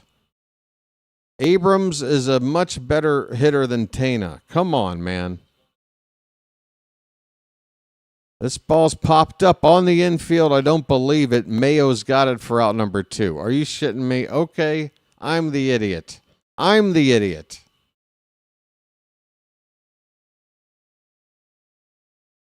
Miraculously, Bassett gets a strikeout and a pop-up on the infield to get 2 down with these bases still loaded for the Nationals.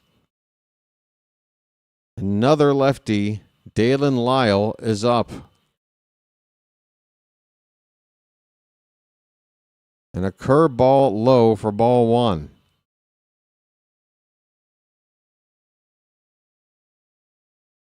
I just heard the Nationals broadcaster say Alvarez trusting his veteran here.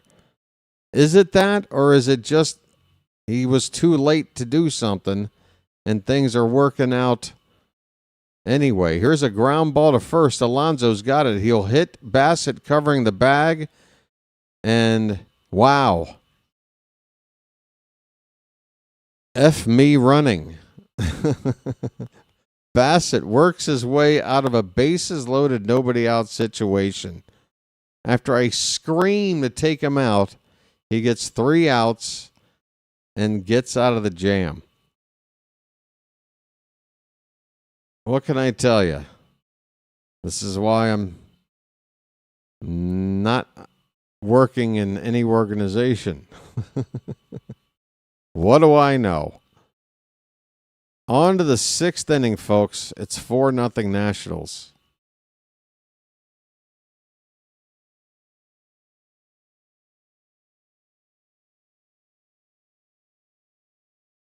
You know what I was? I think I fell into what's known in certain circles as the Chilo trap,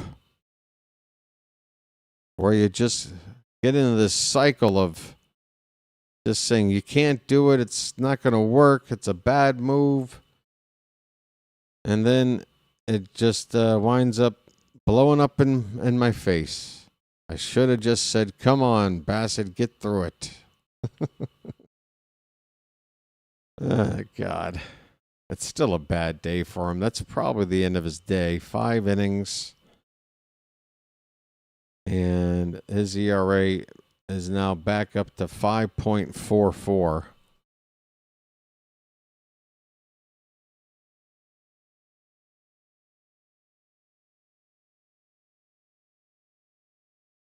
All right. Yeah. Yep.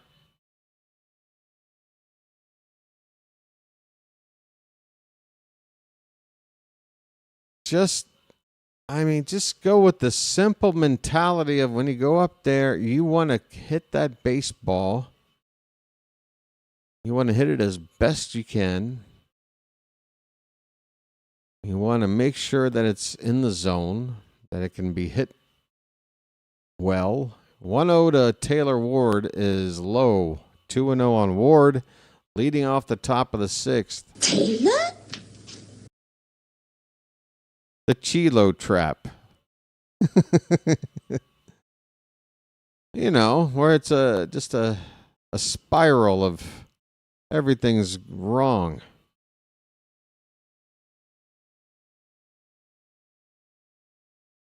Epic this would be an epic comeback. Based on the way the offense has been playing in this series, it would be epic. 2-1 outside on a curve. 3 balls, 1 strike. Cavalli's next pitch will be number 70. Got to chip away at least, man. Come on. We're getting into the last 4 innings here. There's a strike. Full count. Ward has a hit. That was a single back in the first inning. Ooh, that was close. Payoff pitch, and they're going to challenge this, the Nationals. Ruiz asking for a ball strike challenge on what would be ball 4. And it is strike 3 as it just clips the top of the zone. And the beat goes on for our Orioles. Ward turns another one of his walks, and it was so close. Man, oh man. 1 away. Here's Adley. First pitch swinging. That ball's hit out to left toward the foul line. A long run and a sliding catch up against the wall by Dalen Lyle. What a play. Absolutely gave up his body here and did it gracefully. Very little room between the foul line and the wall. And there's a dangerous little area there underneath the main padding where if you stick your foot there, you can hurt it. I can't remember another player, but I remember seeing recently hurting their foot sliding into that board between the padding, the board below the padding, I mean. Anyway, just amazing here, the way this game is going right now. A catch like that for out number 2. Pete Alonso takes ball 1. I mean, an ABS call that turns ball 4 into strike 3. And then a foul ball that is probably like not caught 95% of the time. It's just nuts.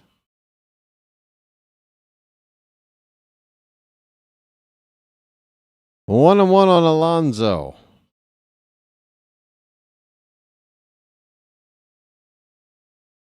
Swing and a miss. Folks, I don't even know if I have it in me to try to call upon the hat today.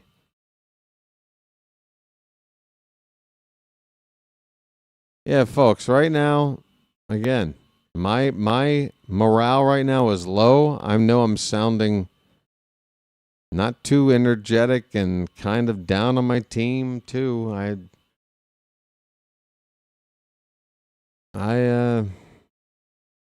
Cavalli's just throwing a gem. We just have the misfortune of mistiming. Every opposing pitcher we get, they just happen to be throwing a gem that day.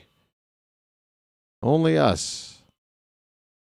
It has nothing to do with us. Okay, Masson.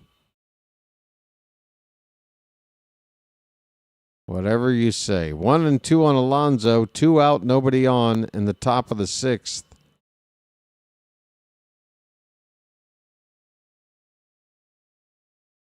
Is there a JJ raid? I need a raid. Folks, JJ people, if you're here, welcome in. BW is in a bad mood as this pitch is foul-tipped at the plate. Still 1-2 on Alonso. Folks, welcome in if there is a JJ raid. I don't see a raid. And I've only seen one person bring it up. Yeah, Chilo, you might want to wait a sec. I took one person's word for it, and so far, zero sign that that's actually going on. Here's a ball hit and a diving stop by Abrams at short. He pops up and throws out Alonso. The inning we just watched here might just be the most, I mean, again, a walk turned into a strikeout thanks to the ABS system. And now 2 defensive gems. Abrams with an unbelievable diving catch, pop up and throw out to end this inning. And then Alonso going through the first base bag, tumbled over. Hopefully he's going to be okay. Just what else do you want? What do you want from me? All right, look, folks. I'm having a miserable time right now, but could you make me, maybe give me a little grin I can put on my face by helping get those likes up to 100? We've got over 100 people here. You know the drill. Please help me out. I am struggling. At least a little something for the channel can give me a little something to feel better about. Hit that like button at the bottom of your screen, please. We're 15 away. And then I'll shut up about it.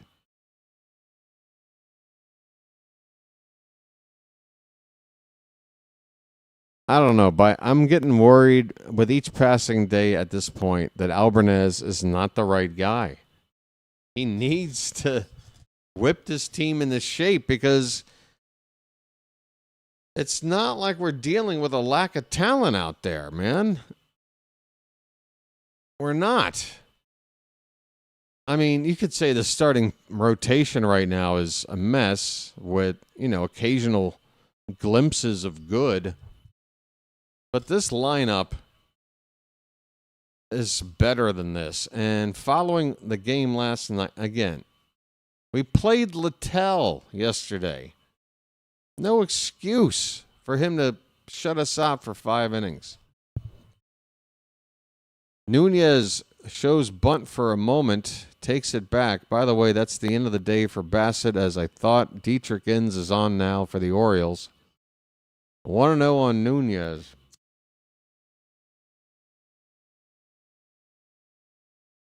Pitch, too high, 2-0.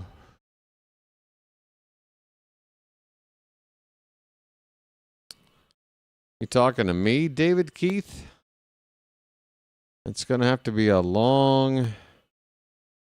This ball is hit out to right. O'Neill going out and will make the catch shy of the track down the right field corner. Yeah, it's going to take some serious shipping strings are going to have to pull to get it over here, buddy.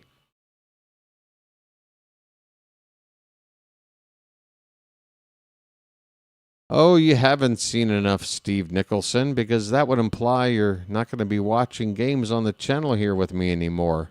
And that would make me sad. I can't go anywhere. 10 likes from 100, folks. Just 10. Thanks to those who have already done it. Keibert Ruiz has a count of a ball and no strikes, hitting right-handed for the first time today. And a line drive. That was just foul. No, that's fair? A fair ball. Unbelievable. Ruiz hits a home run off Bassit from the left side. First chance to swing from the right side. Now a double.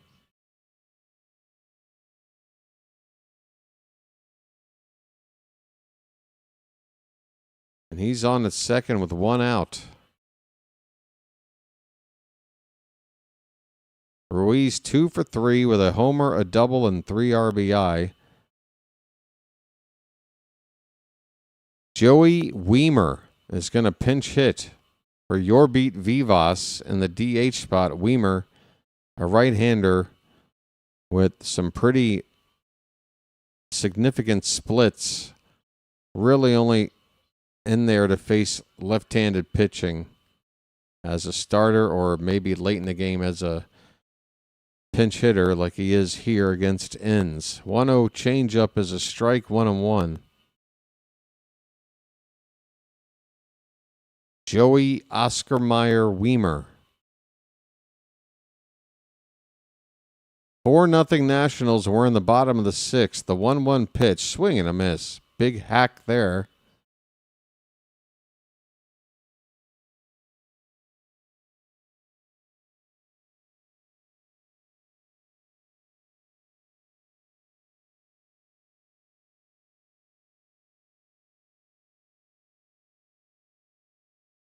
The 1-2 pitch. That's a little check swing roller behind the plate for a foul ball.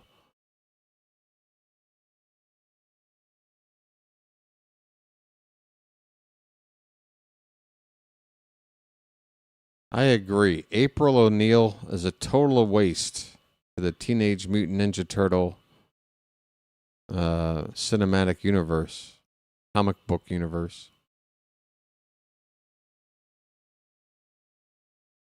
Oh, that O'Neil. Yeah, you know, Shaq didn't really help. Here's a ground ball to short, and Gunnar is going to go to third to get the lead runner as a base running mistake here by Ruiz. Ground ball hit to the left side. He should have held there at second. Gunnar nails him at third on a tag play completed by Mayo. So we did something right there, or at least the Nats did something wrong. Either way, 2 down now with a runner at first base, and the batter, Brandon Young.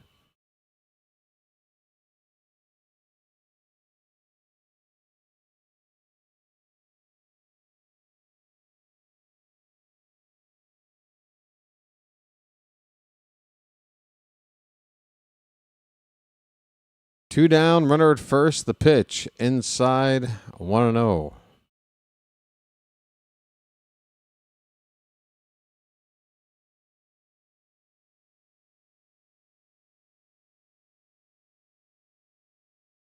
Nats have outscored us 7-2 so far in the series.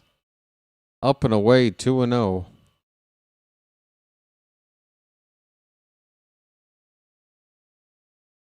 "15 innings, the offensive's gone up to hit against one of the worst pitching staffs in baseball. 15 innings of offense for 2 runs.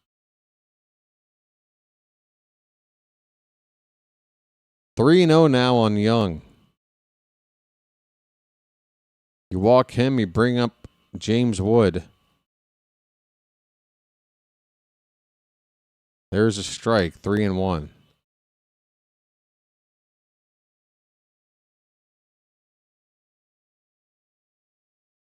Oh, I'm well aware the Nats are an average team. Their 22-23 record would indicate that. 3-1 pitch, fouled away. But the MO on this team is pretty simple. Their offense is one of the better ones in baseball, but their pitching is one of the worst. So what you would expect is a back and forth, high scoring affair, considering, you know, our pitching is suspect, at least from the starting perspective. But you'd hope after putting up 7 runs on the Yankees, maybe the offense can do their part and win some of these games, you know, 6-4, something like that. But we held the Nats, good offense, to just 3 runs yesterday. Pitching did the job. Offense did not. And so far today, it's looking pretty much like the same script. There's just 1 extra run on the board. 2 down, full count on Young. Runner at first will be off on the pitch. Here's the 3-2. Hit in the air.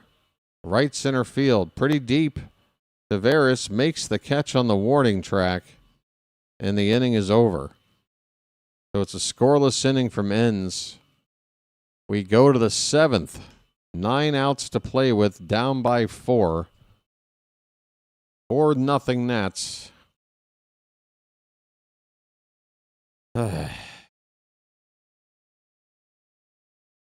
Just what? Apparently the Orioles didn't see my YouTube community post that I put out after the game last night. Just a rare selfie.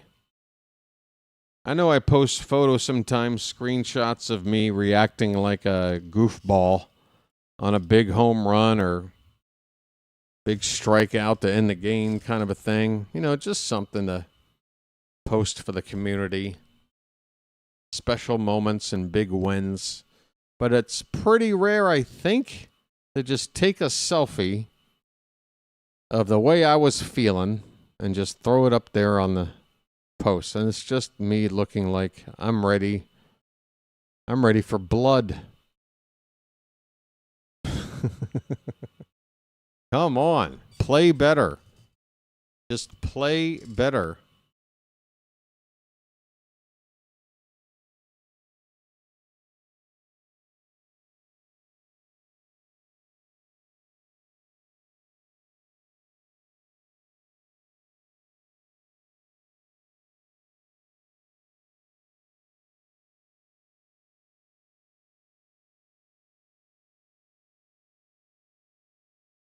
Boy.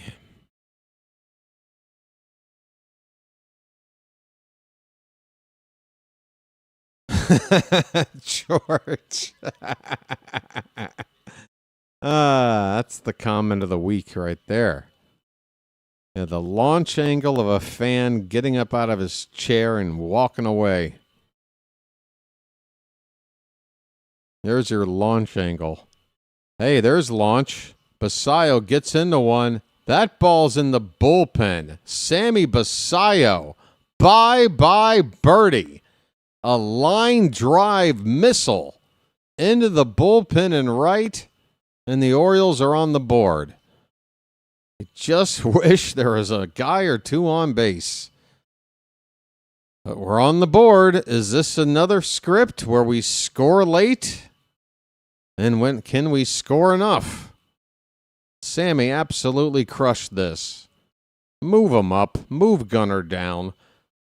Sammy's the star right now. Gunnar isn't. Just get over it, Gunnar.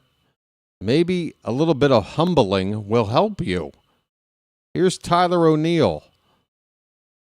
And that first pitch was called a strike. O'Neill should have challenged. That was off the plate by enough where he should have challenged, even if it's just 0-1.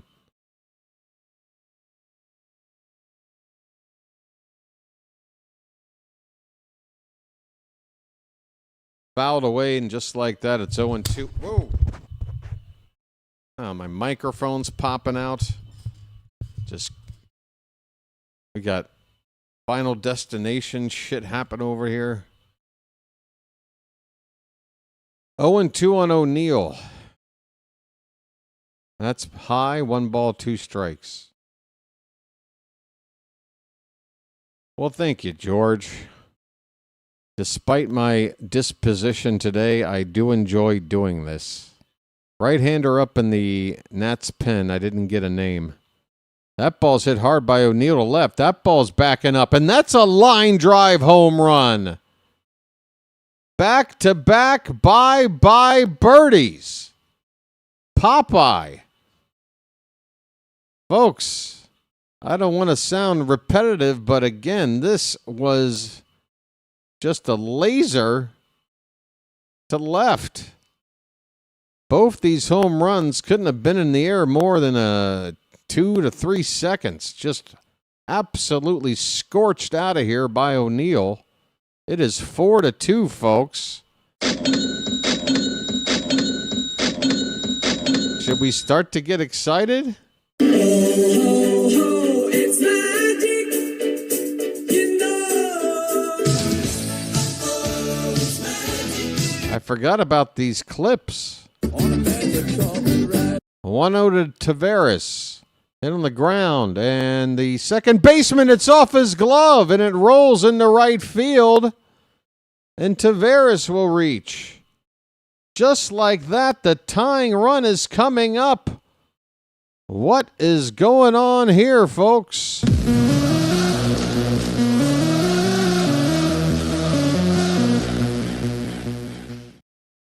Nasim Nunez could not field it cleanly. It won't be an error, though. It'll be a hit. The Orioles have now out-hit the Nationals 8-7. And Cavalli has quickly found his very effective outing come under some fire here. He's still in the ball game, 86 pitches. But the tying run is coming up with nobody out.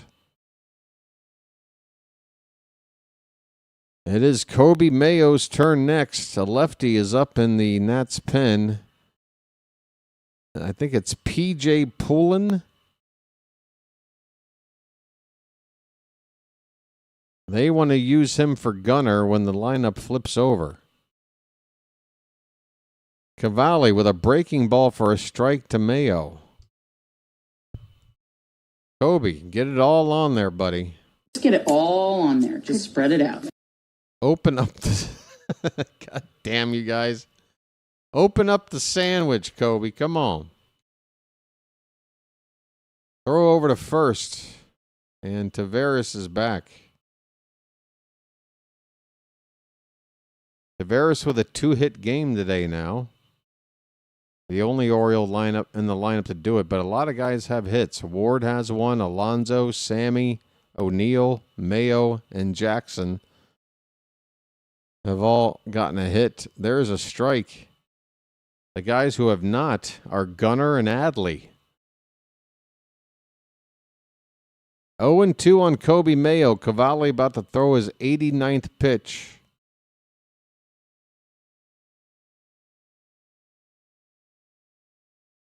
And Mayo had asked for time. Cavalli threw his pitch, and it was a pretty good one.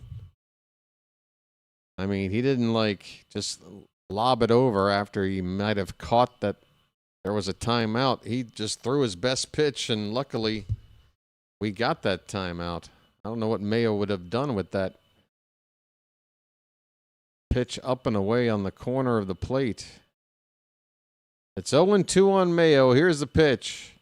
He reaches for one and fouls it away. That one outside.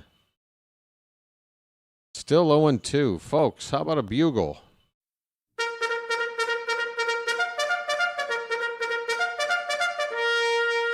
Why not?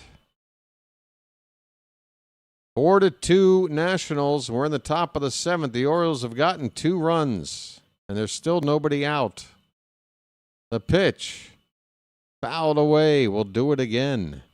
Folks.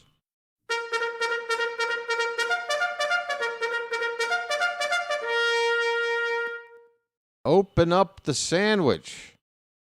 How about an open face sandwich? With some mayo. Actually, that sounds disgusting. An open face sandwich. That's like some roast beef. Mayo. That one's hit high in the air. That ball is down the left field line. It is going to be... Is that a home run? Mayo is trotting to second base. Have the umpires not made a ruling yet? That ball right down the left field foul line. It's a home run if it's fair. It looks foul to me. I guess Mayo is just... All right, so they ruled a foul ball. Kobe Mayo just refusing to leave second base until the play's reviewed. But he's now walking back. What are you doing, Mayo? That ball is foul.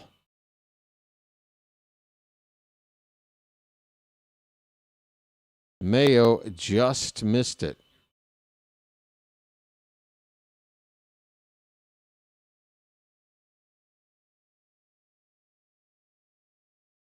That would have tied the ball game, folks.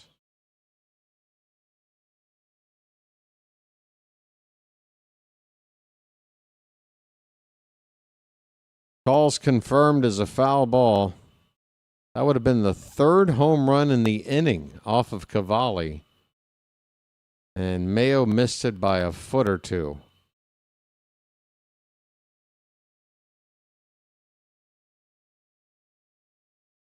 Well, he did that on an 0-2 count, and it's still 0-2. Here comes the pitch.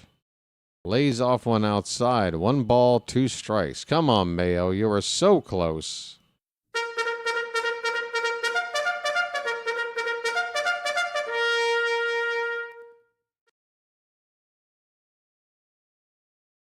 The 1-2 to Mayo.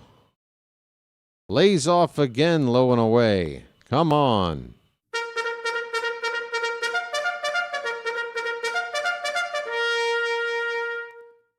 Cavalli now at 93 pitches. This might be his final batter, even though they're trying to save a lefty for the number 1 hitter. Swing and a miss. God damn it, Mayo. Chased another crappy pitch after all that. Just can't lay off those breaking balls low and away. He's still trying to take a big swing on any pitch. Doesn't have the ability to adjust. It's just home run swing at everything.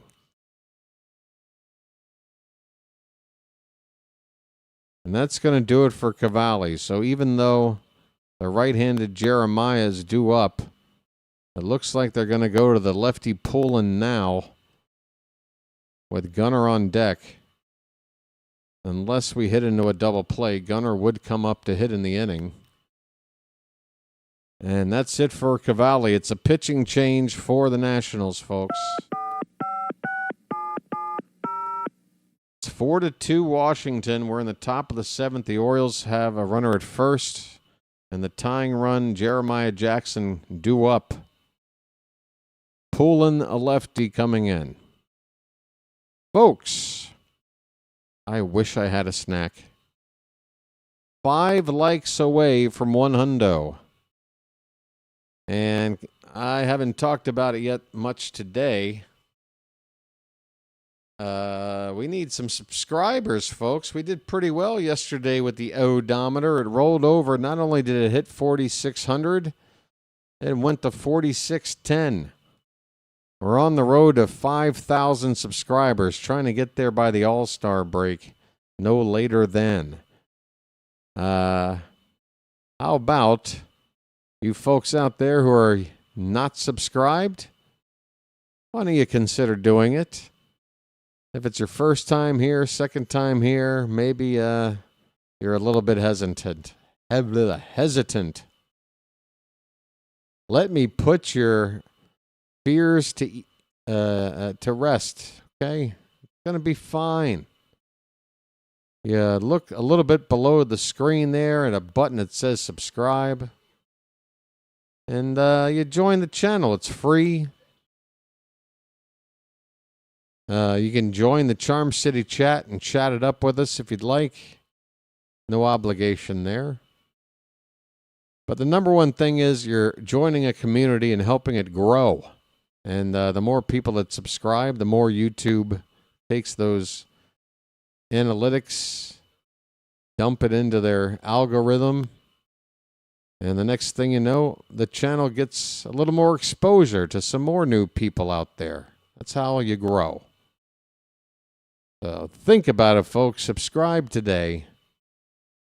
And if you don't like it, you can always unsubscribe. I won't take it personally. Jeremiah Jackson looks at ball one, folks. One out, runner at first. Pulling the lefty's pitch. Popped foul and out of play. One ball, one strike. Jeremiah was a bullfrog. I don't see any bullfrogs in the chat right now. We need help from the bullfrog, folks. He's given us some pretty clutch hits. It's been a little while since we've had one, but he was on a run there for about a week or so. Just one clutch hit after the next. That pitch outside, 2-1 the count.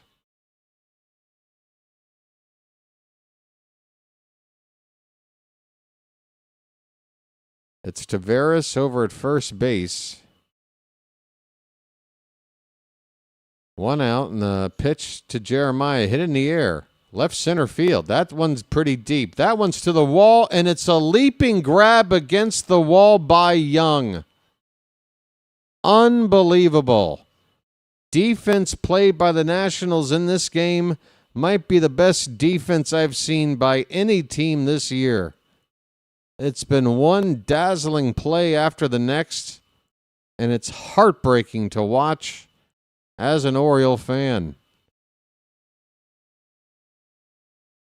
Extra bases robbed. Jeremiah comes away empty-handed. 2 down for Gunnar. His name's Gunner, and he's dating my mom. Gunnar, in another situation where popping one out of here could really help us. It would tie the ball game. First pitch. Well, nope, we're going to check the runner back. Taveras is standing.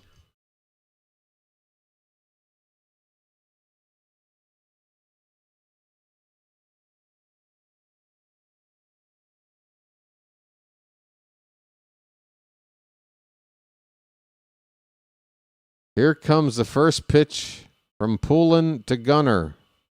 Taken on the outside edge for a strike. And I got to say, man, as much as Gunnar's not getting the job done, I can't tell you how many perfect first pitches thrown to him I've seen pretty much all season. 0-1 the count. Low and away, 1-1. Come on, Gunnar.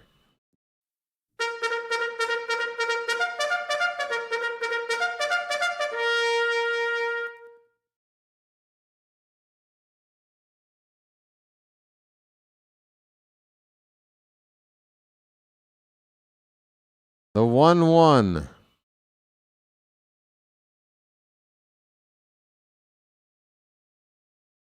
Danny, you could say that, or you could look at it as you see that guy going for that ball, and if he doesn't make the catch, he hits up against the wall or whatever, the ball trickles away.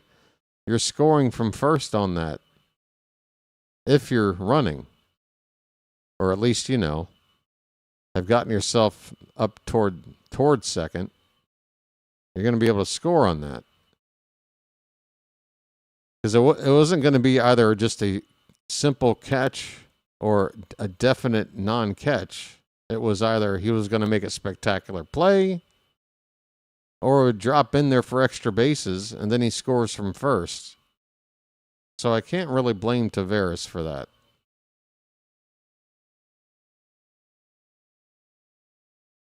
If it was just a deep fly ball where the center fielder is just camped under it, waiting to catch it, and that distance is enough to tag and come over, I agree. But it looked like it would have been extra bases, and he could have scored. It's 2-2 on Gunner. Ball 3. It's low. Come on, folks.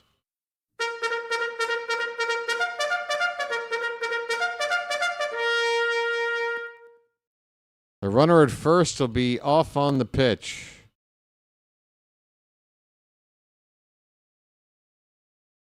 Here comes the payoff from Poulin. He lays off ball 4, and the classic aggressive bat flip, elbow guard flip, knee brace flip, or whatever the hell. Just flip everything over there, Gunner. Gunner's on base. I'm walking here. I'm walking here.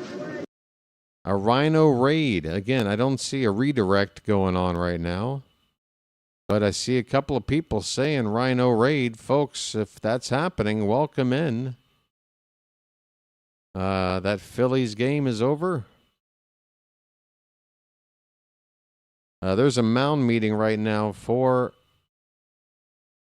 the Nats. Where is the Phillies game? Why can't I find it? Did you guys get rained out or something? Oh, there it is. Oh, you're just popping in between innings? It's in the bottom of the 7th. You guys got a nice lead. Oh, it's a rhino raid. I'm sorry. I read it like JJ. What is wrong with me? Hello, Rhino Redirect. How you guys doing? I totally messed up. We got a big moment right here. 2 down, 2 on for Taylor Ward. Here comes the first pitch, and it's low for ball 1. Come on, folks. Taylor? All right, so, guys, give me a bugle charge, will you?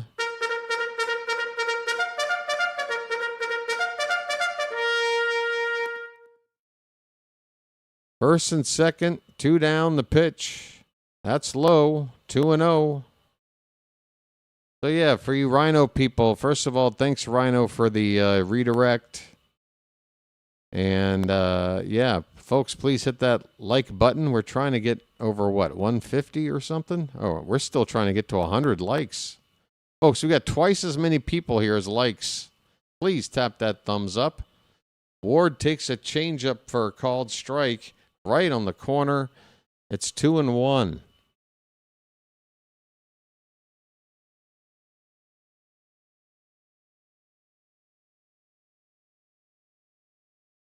The 1-2. Hit hard and through the hole on the left side, a base hit. Taveras rounds third with 2 down and will score easily. The Orioles are within 1. A 2-out RBI knock by Ward. It is 4-3.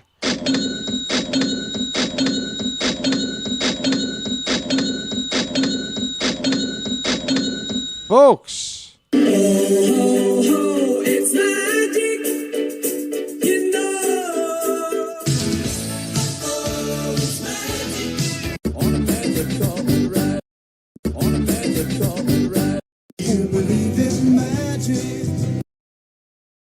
Well, Danny, the inning is still extended, and Taveras did just come in to score, so it worked out, buddy. Change up outside, ball 1 to Adley. I still say he did the right thing, but we disagree. Let the clutch out gently, okay? First and second, 2 down, 1-0 on Rutschman, who's 0 for 3. The pitch for a strike, 1-1. Come on, folks.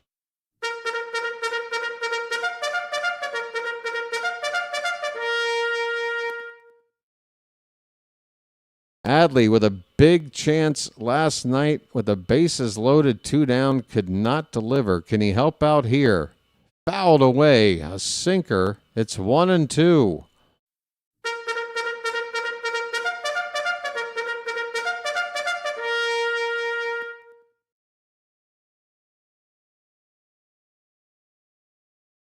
Four to 3 Nationals.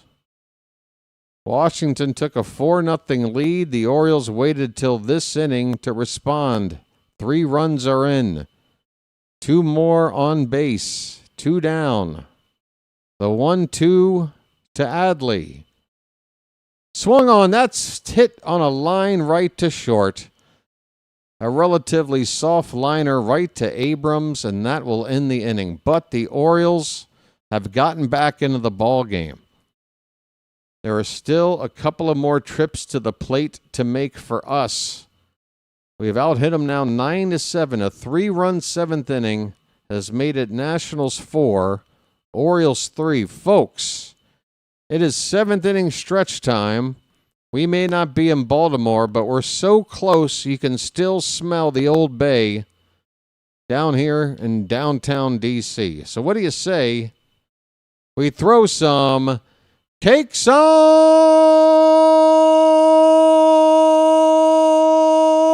the griddle? Thank God I'm a country boy. Thank God I'm a country boy. Thank God I'm a country boy. Thank God I'm a country boy. Wouldn't it be nice to finally come back and not come up short another run? Thank God I'm a country boy. And wouldn't it be nice to even the series and would make tomorrow so much fun? Thank God I'm a country boy. We can win if we can start hitting. Can you please make BW feel better? Wouldn't it be nice to win the series, then go down to Tampa for 3 more? And then if we could sweep the Rays, then we would be near back to 500. I know these lyrics aren't rhyming too much, but give me a break, it's frickin' 5 in the morning. Oh, wouldn't it be nice? Thank God I'm a country boy. Thank God I'm a country boy. Folks, it's the bottom of the 7th inning. And now we better be using our best leverage relievers. They're all ready and raring to go. Keegan Aiken is going to come out to begin the bottom of the 7th, and I can understand going to another lefty. It's a very lefty-heavy lineup here for the Nats. Aiken is on. First pitch to James Wood, top of the order for the Nationals, and the first pitch is low for ball 1. Ain't no faking, ain't no mistaking. When it's time to bring home the bacon, you call upon Keegan Aiken. There's a slider, swing and a miss. 1 ball, 1 strike. Folks, we got nearly 200 people here. Please don't stop hitting that like button. We can get to 150. Up and away, 2-1 the count on Wood. He's 1 for 2 with a double. He's also been hit by a pitch.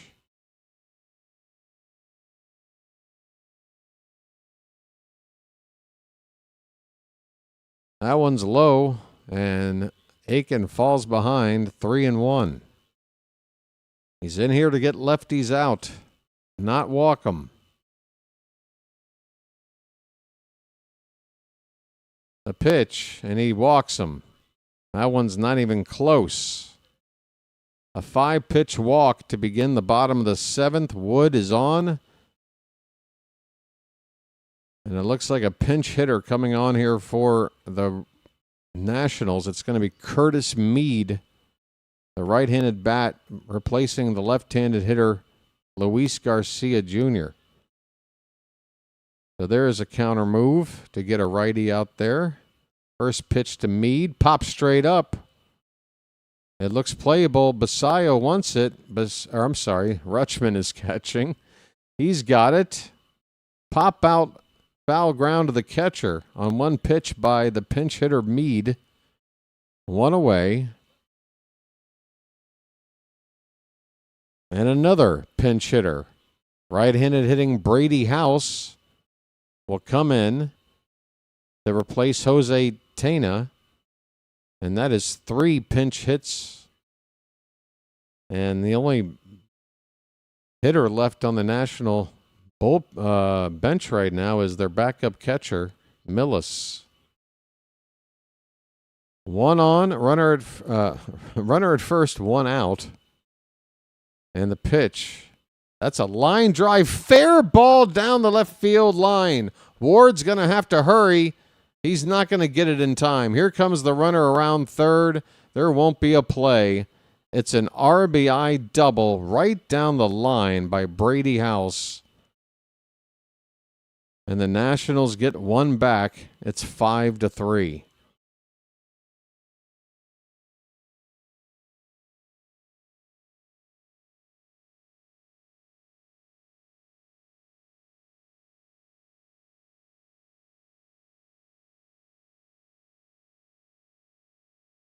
James Wood absolutely running the bases like a beast. C.J. Abrams looks at a front door slider for strike one.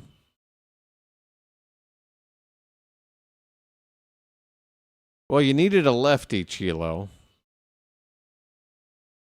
Abrams hits one to right, foul. All right, Chilo, you tell me. Who do you go to there? You're going to bring in who? It's too early to bring in Rico in the 7th. Who did you want to go to? I mean, if you're going to kill him for going to Aiken, this ball's base hit to left. Throw coming in toward home plate. It's going to stop the runner at third. First and third, one out. Nunez or Cano. Okay. And then you're okay with either of those righties facing just a slew of lefties? You got James Wood leading off, and you want to go to a right-hander? You got Abrams that you know you're going to have to face him, another tough lefty. They're not pinch hitting for him. I know who our three best guys are, Chilo, but it's like and I know matchups aren't everything, but the best hitters in this lineup are lefties. Okay. This just feels like another situation. Remember when Aiken got runners on and you were crapping on him, and then he got out of that jam? Didn't he have to eat a little bit of crow? But it's like, okay, clearly this move's not working out right now, so let's just shit on Aiken. I just hate the hate for Aiken. I hate it. Here's a swing and a miss by Lyle. It's 0-2.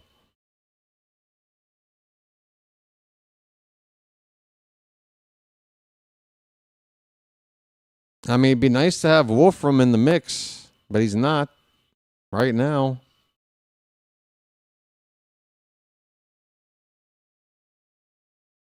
That pitch is low. Check swing. Lyle didn't go. It's a ball and 2 strikes. I mean, I'd rather face Curtis Meade with Aiken than face Garcia with a righty. That's just me, I guess.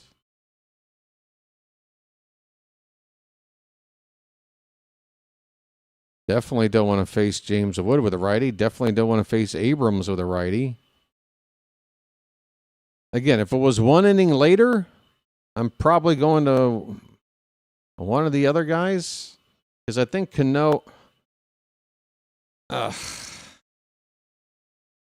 little dribbler back toward Gunner. He's going to throw home, and we did not get the out at the plate. What happened there?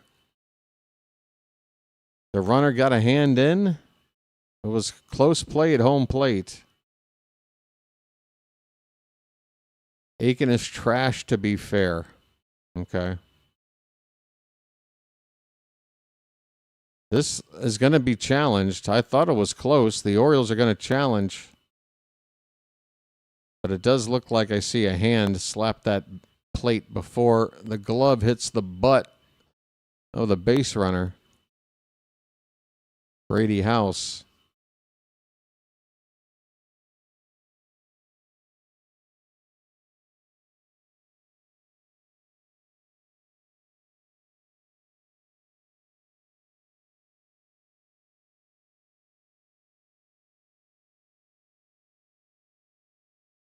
They're still looking at it. Right now, as it stands, it's 6-3 with the runners at first and second, one out.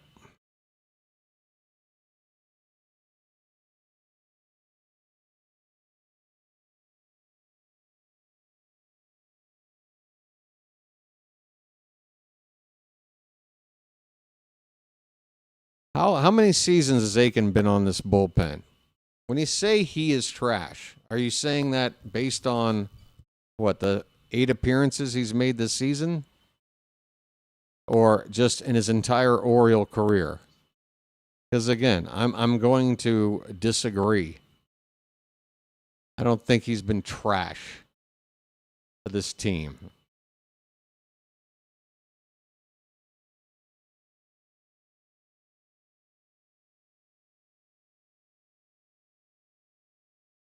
Call stands. The runner is safe.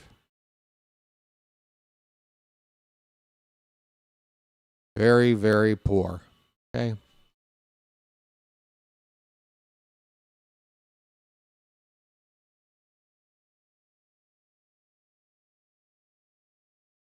Yeah, but we're behind in the game, Chilo, right? So you wanted to use your 3 guys, 7th, 8th, and 9th, while trailing. Whether or not there was going to be a save situation for Rico or anybody or anything like that. And again, you're just going to run through all these lefties with nothing but righties. Like 2 trips through the order through the final 3 innings. Just, okay.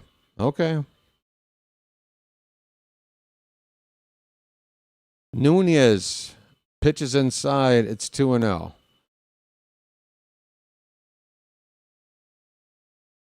It can't be chalked up as either, how many times have I questioned a move? But it can't be chalked up as maybe a shitty night for Aiken or the fact that, hey, this Nats team can hit, which isn't a news flash.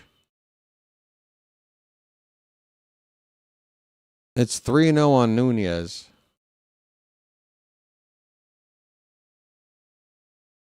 Okay, so it's all Aiken's fucking fault. Okay, you win. Everybody wins. Aiken fucking sucks. It's his whole fucking fault that we're going to fucking lose. Okay? BW concedes. There you go. It's his fucking fault. There's ball 4. Shit on him more for that one. Bases loaded, 1 out. Aiken stinks. Throw him in a fucking fire.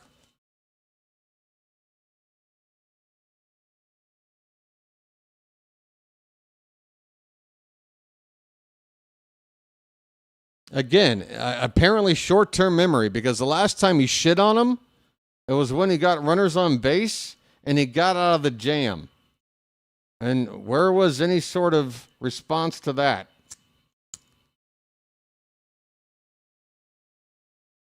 Whatever.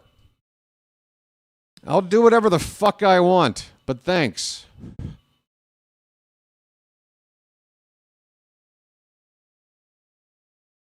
Bases loaded, 1 out. Mound meeting over for the Orioles.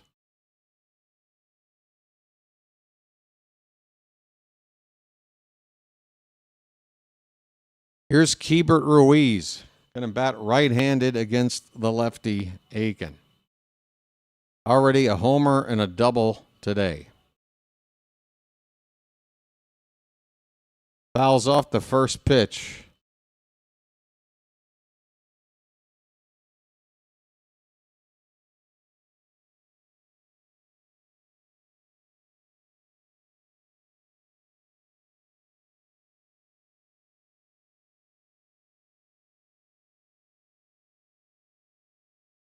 And there's a base hit to left. Aiken fucking sucks. Here's another runner coming in, and it's 7-3. Another run behind him. Make it 8-3. Aiken stinks. 8-3 Nationals. Still only 1 out in the bottom of the 7th.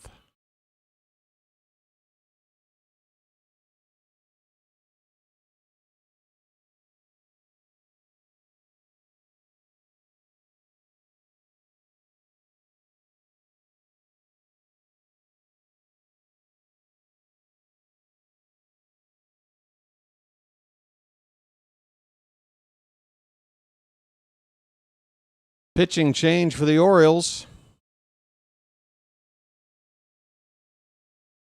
Ruiz now has 5 RBI on the day. Call to the bullpen.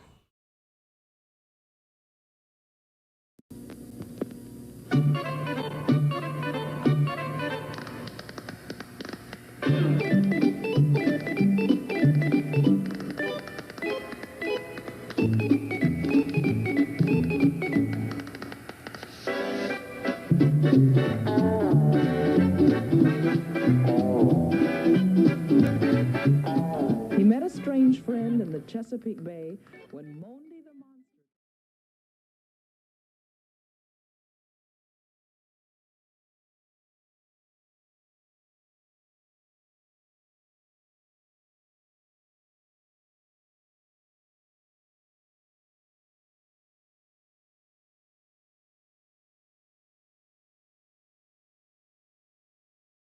Yeah, I agree. He was ineffective. He could have been taken out after 3 batters. They kept him in. That's not on me. I was talking about the concept of bringing him in to begin with.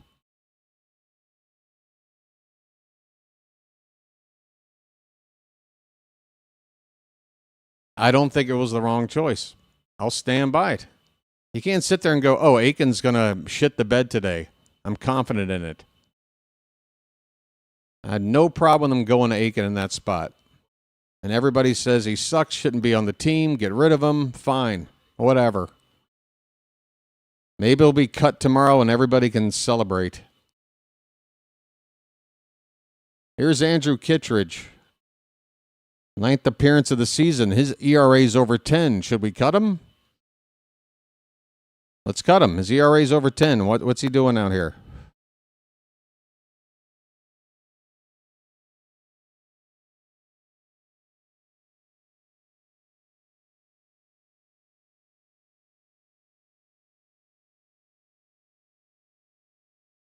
One out, runners at first and second. First pitch to Weimer, and a throw down to second base. And the Nationals just pulled off a double steal.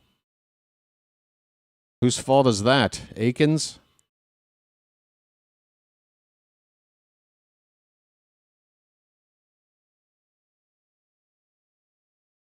Want to know on Weimer.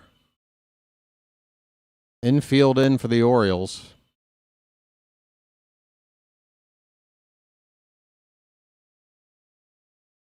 There's a strike at the bottom of the zone by Kittredge.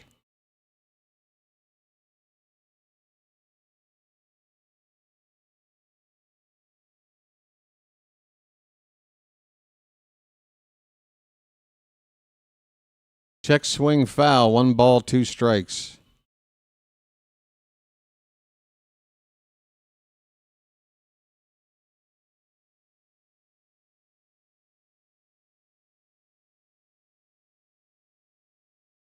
Yeah, if Aiken came in and got 3 up, 3 down, Chilo, are you still saying the same shit?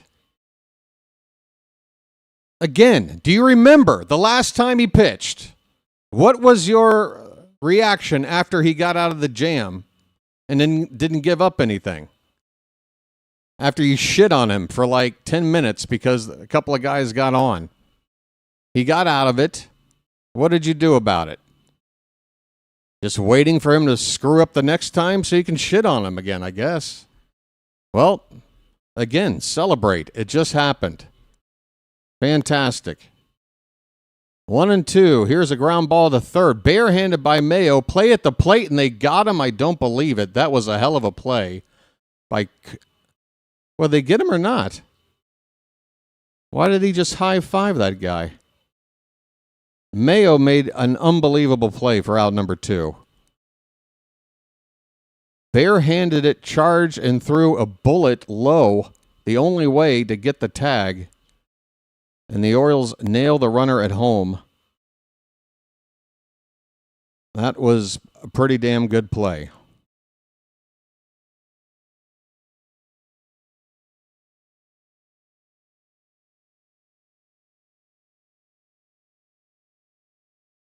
Swing and a miss. It is Jacob Young at the plate. He's 1 for 3. 2 down, first and second.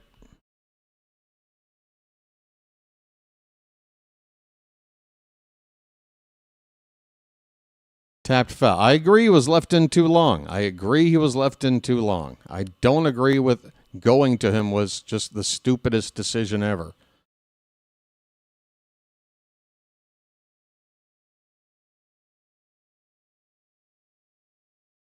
It's just very easy to say that once he starts shitting the bed.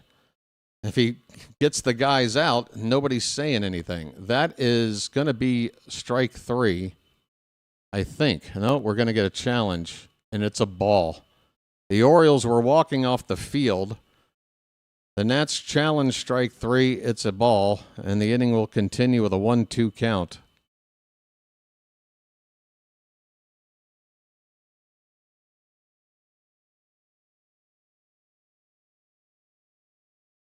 That ball's crushed to left.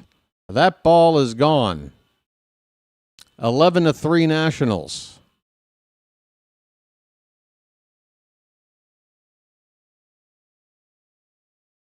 Oh, Andrew, apparently, yes. Apparently, everybody knew exactly what would play out when Aiken was brought in. They knew that this would turn into an 11-3 game. They knew. And that's why I got to tip my cap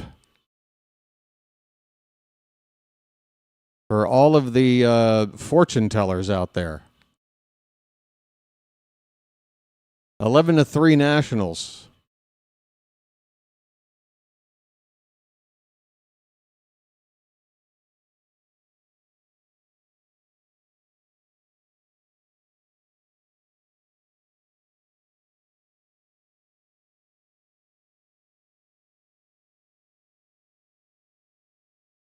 James Wood challenges the first pitch strike he was given, and he wins that challenge. It's 1-0. 2 down, nobody on. Wood up for the second time in the inning, I believe. There's a strike. 1-1 the count.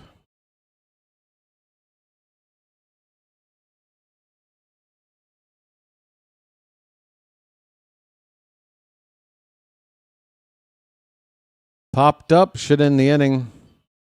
Ward going toward center field, makes the catch. The inning is over. Well, that was a nightmare.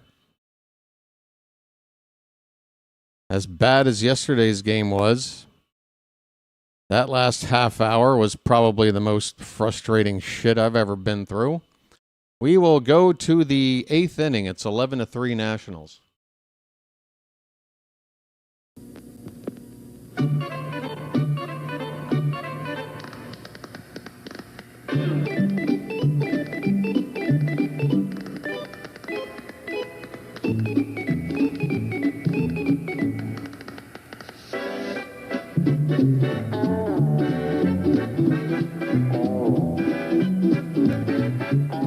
He met a strange friend in the Chesapeake Bay when Monday the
Alonso will lead off, and he takes a pitch low for ball one.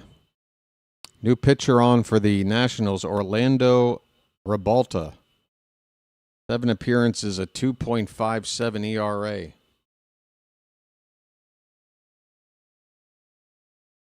Inside 2-0.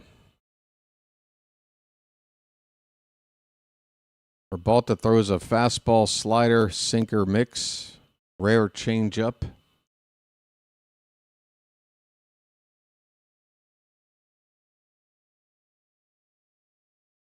Ball hit out to right center and deep. That ball is going to split the outfielders for extra bases. Alonso can jog to second, and he will be there standing with a leadoff double.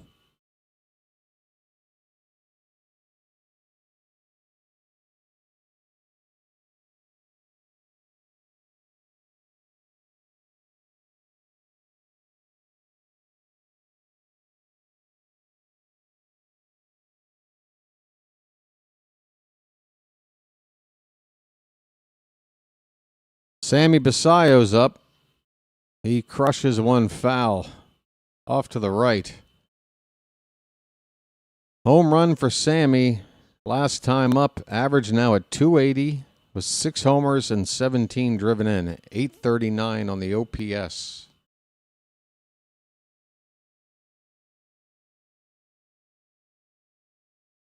Change up low and in, 1 ball and 1 strike.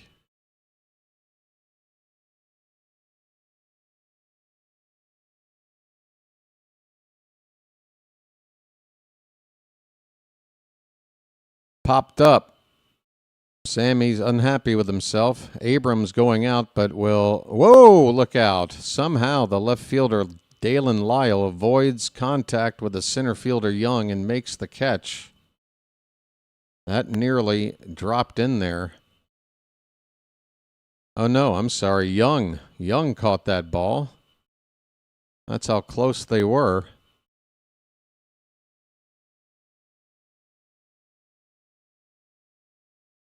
First out of the inning.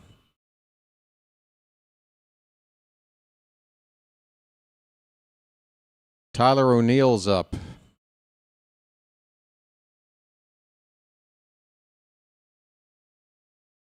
First pitch from Rebalta is a slider that clips the top of the zone for a strike.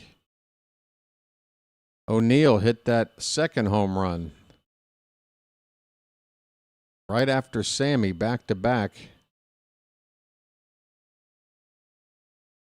Swing and a miss. Chased a slider below the zone. It's 0-2.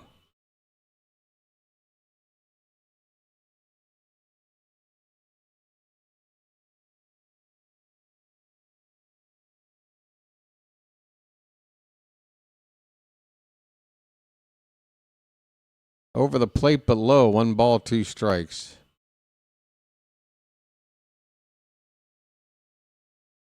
Folks, I apologize for getting too emotional here today.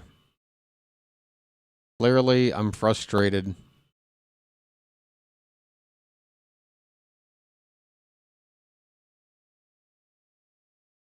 Called strike 3. O'Neill looks at a sinker right down the middle. 2 down.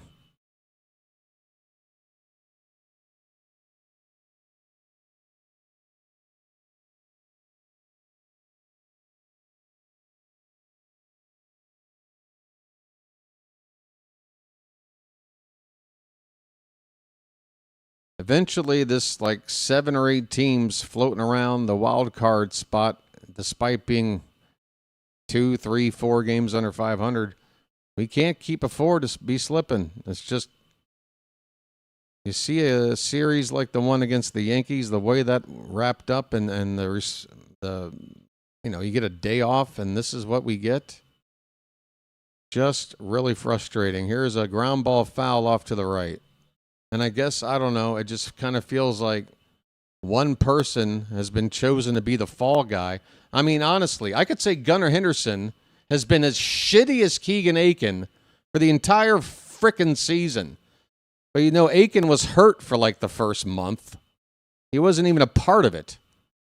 Gunnar's been stinking up the joint all year. Let's be honest. Tavares takes one upstairs. It's a ball and 2 strikes. So I don't know. I see a guy like Aiken again, a guy that's probably making a little over league minimum, a guy that belongs on this team. And yeah,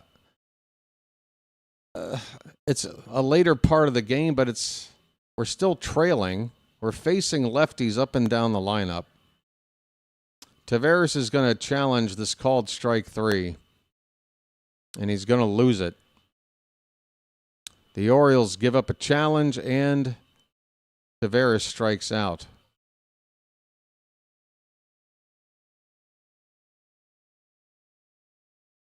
And I know some of you guys said, well, it's Albernez's fault for putting him in. I'm not mad at Aiken and all this and that. I don't know. Why do I defend Keegan Aiken? I don't know. I've been doing this channel now for 3 seasons. And back in the first season, people would say crap about Aiken. And I didn't understand it. I was saying this guy needs more opportunities. I remember they optioned him down to Norfolk a couple of times in the season, despite the fact that he was putting up a solid ERA. And he had a good 2024. Last year, not an all-star or whatever, but serviceable numbers. And then once we had that fire sale at the trade deadline, then we had to ask Aiken to pitch in much higher leverage situations, which really isn't his forte. But I don't see the situation necessarily high leverage in the 7th inning. Again, you'd hope he can get some lefties out, and then you go to, your choice. Maybe you go Nunez, and then you go Garcia. I don't know if we're going to use all 3 of Cano, Nunez, and Garcia. But, it's a move that didn't work out. Aiken was not in a position to get it done today. And then he was left out there too long. So, but I mean, that's just one piece of this shitty pie. These last 2 games. God, I don't even want to go back on the camera, folks. I'm just so miserable right now, and I apologize. I try to be the head cheerleader for this team.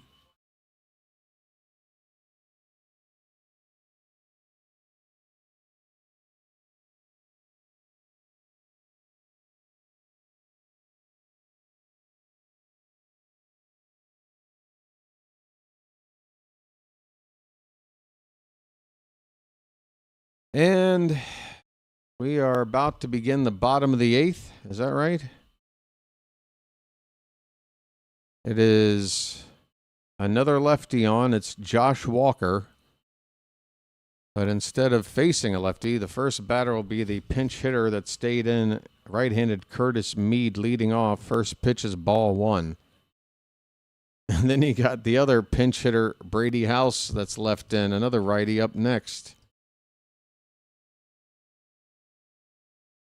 So I guess we'll just see Cano, Nunez, and Garcia tomorrow, no matter what kind of a ball game it is, because all 3 wouldn't have pitched now for like 5 days or something. No, none of them pitched on Wednesday, and that's 7-0 win.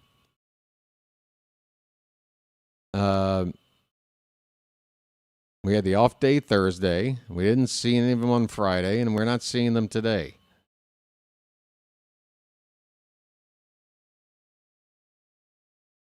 Is Aiken available tomorrow? I would say no there, Joel, but that's a great question.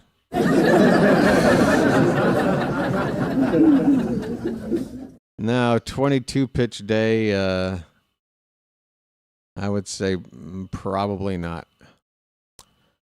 That is a leadoff walk from Walker. I guess the name suits.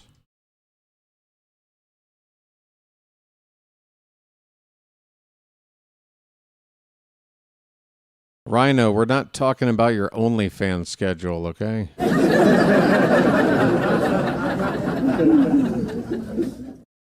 Brady House looks at a strike.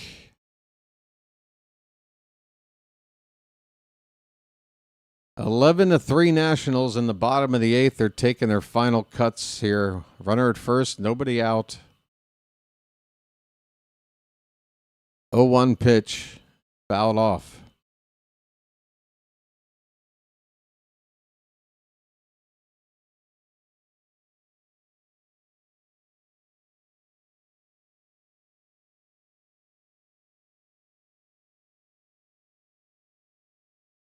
What bothers me is, again, you guys are going to just roll your eyes at this, but there have been 2 really bad outings for Aiken.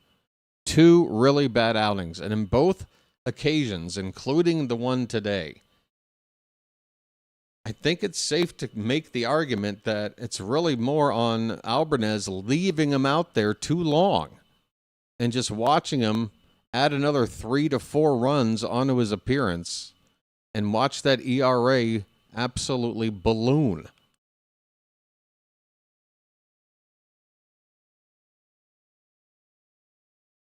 Oh, and 2 the count on House. Pitch is high, 1 ball, 2 strikes.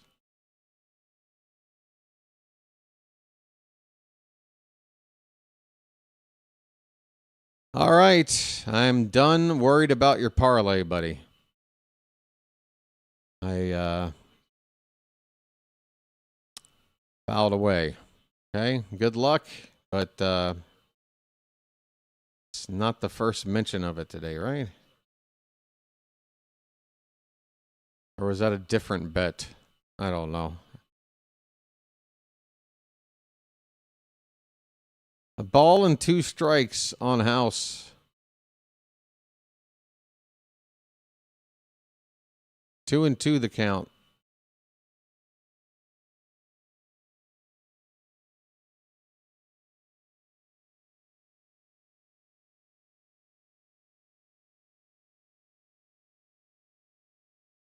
Two. That one's crushed to left. Looking up his WAR. That ball hits off the flower bed on top of the wall, and that is a home run. The Orioles are playing it back in, thinking it hit off the top of the wall, but it bounced off the flower bed that lines the top of the outfield wall. Beyond it there, that is a home run. It is 13-3.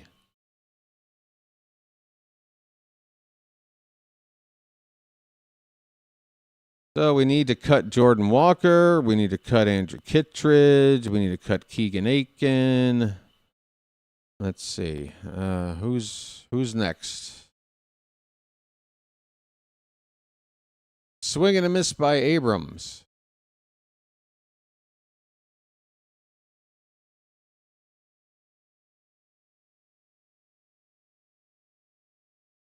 Oh, I guess there goes that over-under bet. Swing and a miss. It's 0-2.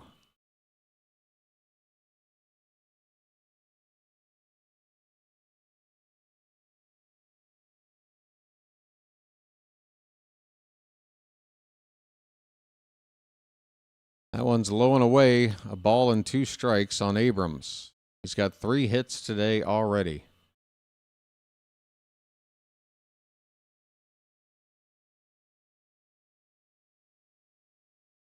Folks, we've got a raid from Dr. Delay. Oh my, did you guys pick a hell of a time to come over to my channel? Oh, God. All right. For the Dr. Delay people coming in on a redirect, let me at least pop on and say hello. How you doing, folks? Welcome to the BirdWatcher Channel. The Orioles are watching themselves get their asses handed to them. 13-3 Nats. Here's a comebacker past the mound. Henderson backing up at short will throw out Abrams for the first out here in the bottom of the 8th. Nationals up by double digits. I mean, we could, by rule, have a position player out there pitching right now. But whatevs. Dalen Lyle is 0 for 4. He's one of the few Nationals not to do anything today, if maybe the only. He looks at a first pitch strike. So, yes, Delay folks, thanks, Dr. Delay, for the redirect. And for you folks here, please consider subscribing to the channel. It would certainly brighten my day after watching a ball game like this. If that's too much to ask, you can always tap that like button. We're trying to get it up to 150. Lyle with a count of no balls and 2 strikes.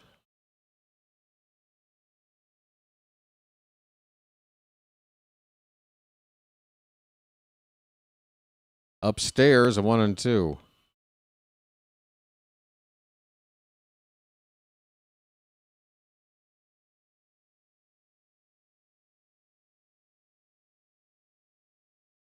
The 1-2.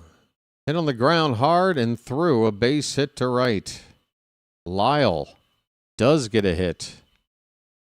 He had been held hitless, so now let's take a look. Wood is 1 for 3, Garcia 1 for 3, and then lifted for a pinch hitter. Tana went 0 for 3, but his pinch hitter has gone 2 for 2 since, including a 3-run homer. That's Brady House. Abrams 3 for 5. Lyle got his first hit just then. Hebert Ruiz 3 for 4 with 5 RBI. The number 9 batter, Jacob Young, 2 for 4 with a homer and 3 driven in.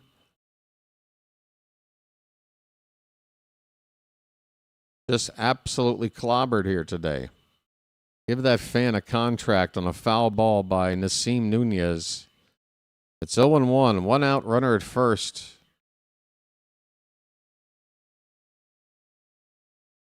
Folks, we got over 200 people here. I'm really happy that you're here. Gonna ask you again kindly, hit that thumbs up. Hit that like button, please. Just a moment of your time. The 0-2 to Nunez. Swing and a miss. 2 down.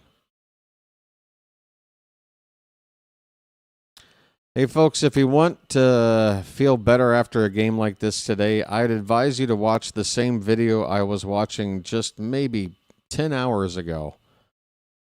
It's about a 6 or 7 minute highlight clip that you can find on YouTube of the best defensive plays by Brooks Robinson. I mean, just a ton of highlights. All the ones you know, all the famous ones from that 70s series against the Reds, but a lot of other ones that you don't see too often in those highlight shots of Brooksy playing over the years. It makes you feel good. Just playing baseball the way it's supposed to be played. Hebert Ruiz has a count of a ball and a strike. 2 down, runner at first.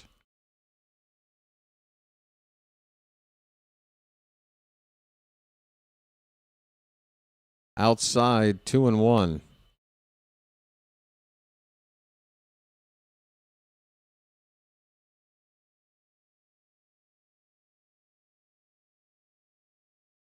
And again, folks, I said it already. I'll say it one more time. I don't enjoy getting upset with you folks with the whole Keegan Aiken thing. This pitch is pop foul, not a play. It's 2-2. I don't know what it is. I just feel like when you have a reliever who's been with your team for so long, and it feels like ever since he's been with the team, it's always been like, this guy's just fringe trash, if not doesn't belong on the team. And if you guys know why I fell in love with the Orioles to begin with, it's that underdog story, the 1988 team, the 0-21 start team. And just listening to not just people in my purview, but the entire nation just basically dunking on and crapping on that Oriole team in 88. Here's a fly ball by Ruiz down the left field line. It's going to be caught by Ward in that tiny amount of space and foul ground down there. That'll end the inning. We go to the 9th. Nationals up by 10. So, I don't know. I see certain players where it's like, I see Gunnar making no attempt to make an adjustment with his plate approach. And I feel like if he did, that results would be instantly better. And that makes me put responsibility on Gunnar for his performance. And Gunnar is supposed to be a superstar, right? He commands that kind of treatment. So the expectation level is higher for a player like that. With a guy like Keegan Aiken, first of all, again, relief pitchers, if you haven't realized, it's a pretty volatile position to be pitching. Whether you're talking appearance to appearance, month to month, or 1 year compared to another, a lot of relievers, except the ones that are absolutely the best of the best, have a volatile up and down career path with their numbers. And again, this is while acknowledging that part of the argument is, well, he should have been taken out as soon as it was apparent he didn't have it. And I agree with that, but I still think that I'm okay with Aiken coming into a spot like that. It just wasn't his day. And I've already had to defend the guy so many times in 3 years on this channel. Now, does the guy just automatically deserve a spot in our rotation for the next 7 or 8 years? No. If he eventually becomes a guy where he's the weakest link on the team or whatever, then yeah, that's baseball. But I don't know. I just feel like Aiken's just sort of an underdog guy he's kind of like an umpire. You never give him credit when they do something good. You just crap on them when they're not. And I just think it's kind of shitty for Aiken. It's a shitty hand he's been dealt by a lot of people. So that's where I'm coming from. I will forever shut up about it. There's a right-hander named Schultz on for the Nats. And Kobe Mayo's up leading off here for the Orioles. 8-9 one-hitters due up. The count is 1-1 on Mayo, who's 1 for 3 today.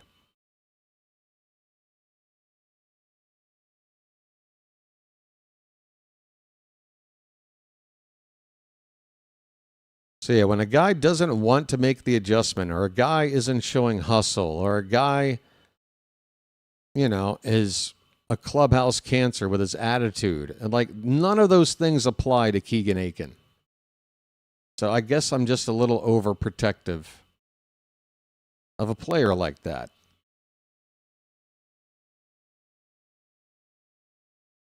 Here's a ball, a slider low. It's 2-2 on Mayo.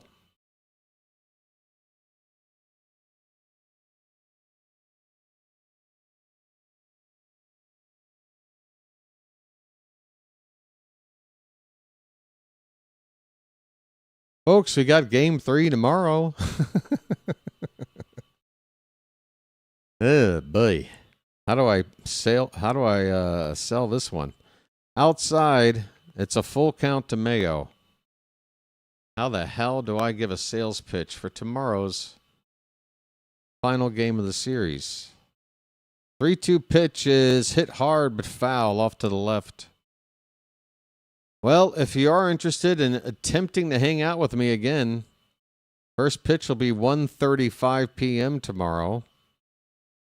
I'll be going on the air at 1:15.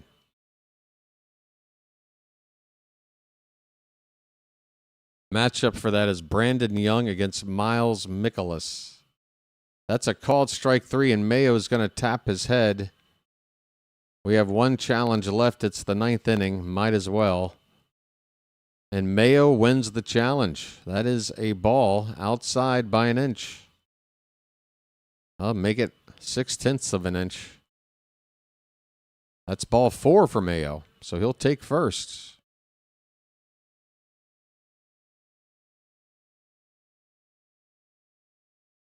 I won't make a football score joke for this game. Thomas, that would imply that you're capable of successfully telling a joke.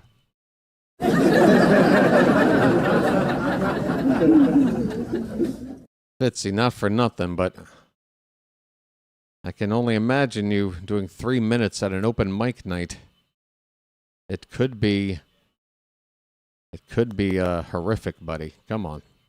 Jeremiah Jackson, 1 for 3. That ball's stroked out to left, but he way out in front of it. Gonna go foul. How you doing, Fitz? Sorry, Charm City chat. Sorry.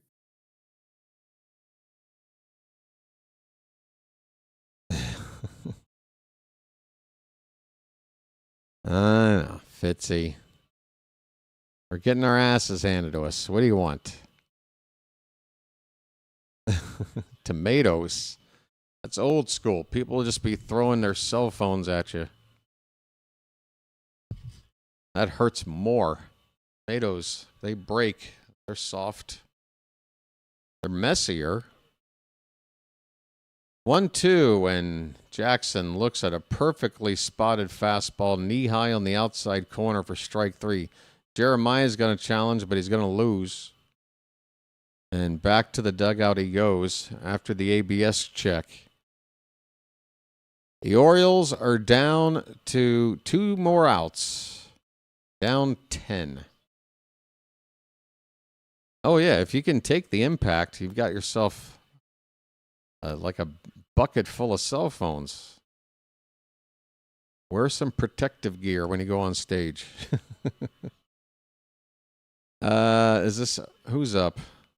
Is that Maverick Hanley getting in an at-bat? Is this Maverick Hanley up here swinging? I love it. Maverick Hanley has found a way to get into a ball game. 1 on, 1 out, and on a 1-0 pitch, he fouls a cutter away. It's a ball and a strike. It's the first plate appearance of the season for Hanley.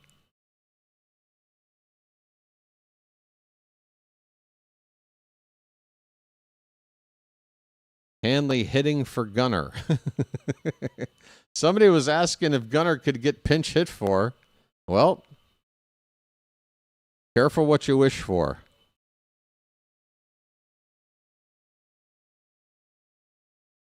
It's 1-2 on Hanley, and I swear, if he gets a hit, swing and a miss, slider in the dirt, 2 down. The Orioles are down to their final strike. Good God, this sucks.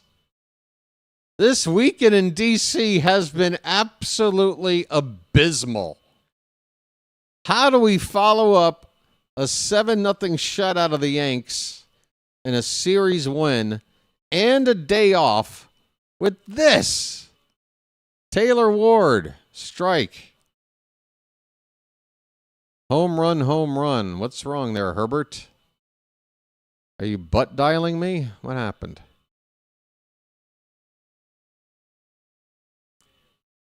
The 0-1.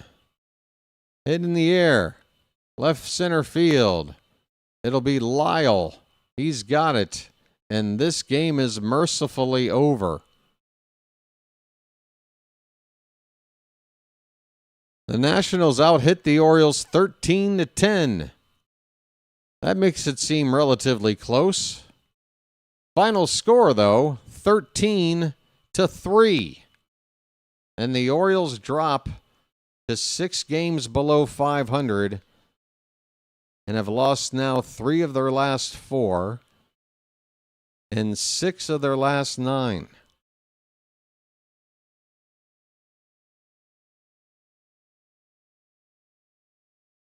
And this will be one of the faster post-game wrap-ups you'll ever be a part of. Cade Cavalli gets the win. Bassit gets the loss. Bassit falls to 3-3. Dietrich Inns pitched a scoreless inning of relief. Everybody else who came in to relieve gave up runs. 9 total runs giving up by the bullpen over the final 2 innings. 6 of the 9 going to Aiken. Gunnar went 0 for 3. The average is back below 200. Adley with an 0 for day.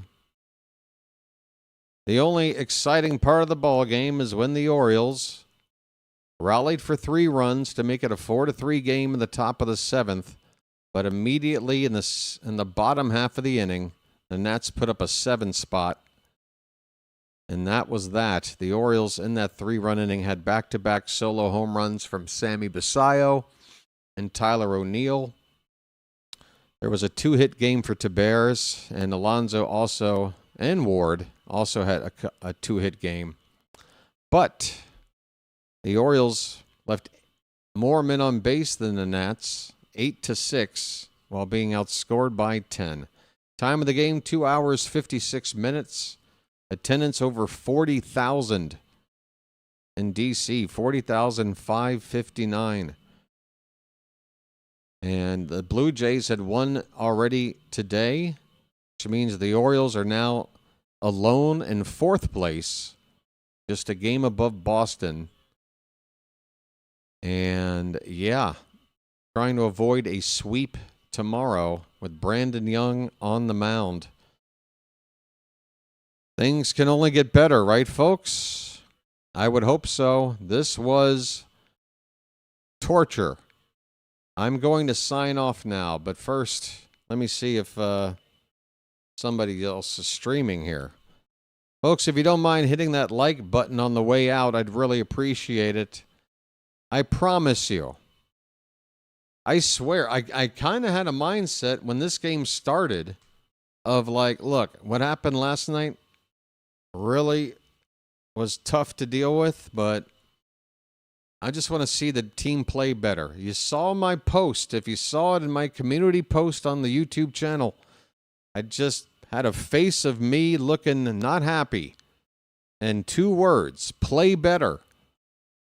Well, they played worse.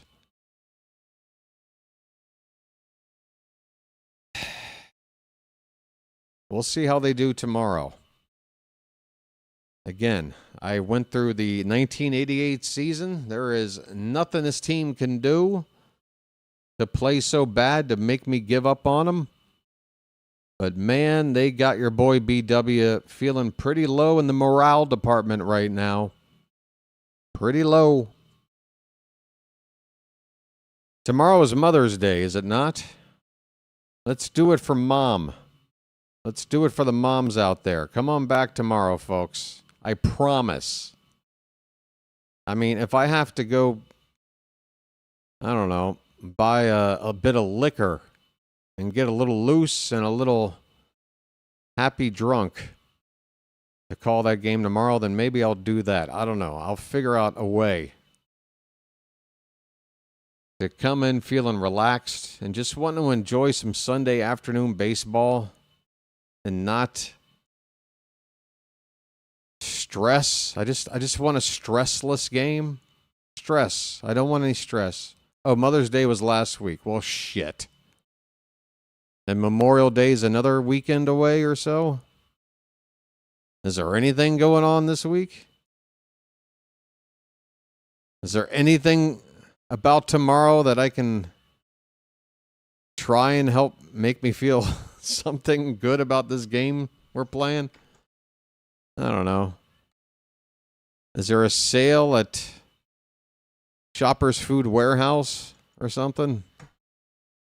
Go get me the Sunday flyer. Maybe there's a big sale at Shoppers Food Warehouse. I don't know, folks. I got to get out of here. Let me see who's streaming right now. And if somebody is, I'll send you in their direction. I want to thank the redirects I got here today, or the raids, whatever the case may be. It looks like JJ is still doing Phillies Pirates, even though that game appears to be over.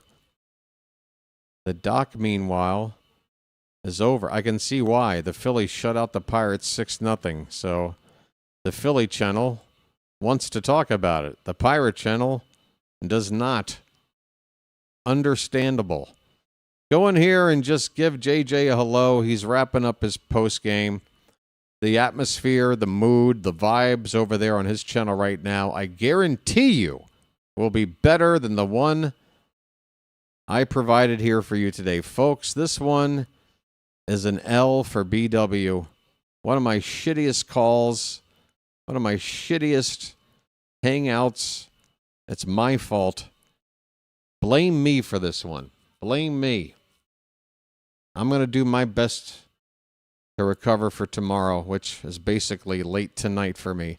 By the way, if I'm wearing this shirt, it's because tonight's game is still today's game for me. It's already Sunday over here, folks, and this early Sunday game will start like at noon or at midnight for me. I'll see you back then there, folks. Say hi to JJ. Until then, this has been the BirdWatcher. Things can only get better, I hope. I'll chirp at you later, folks. Have a good rest of your Saturday.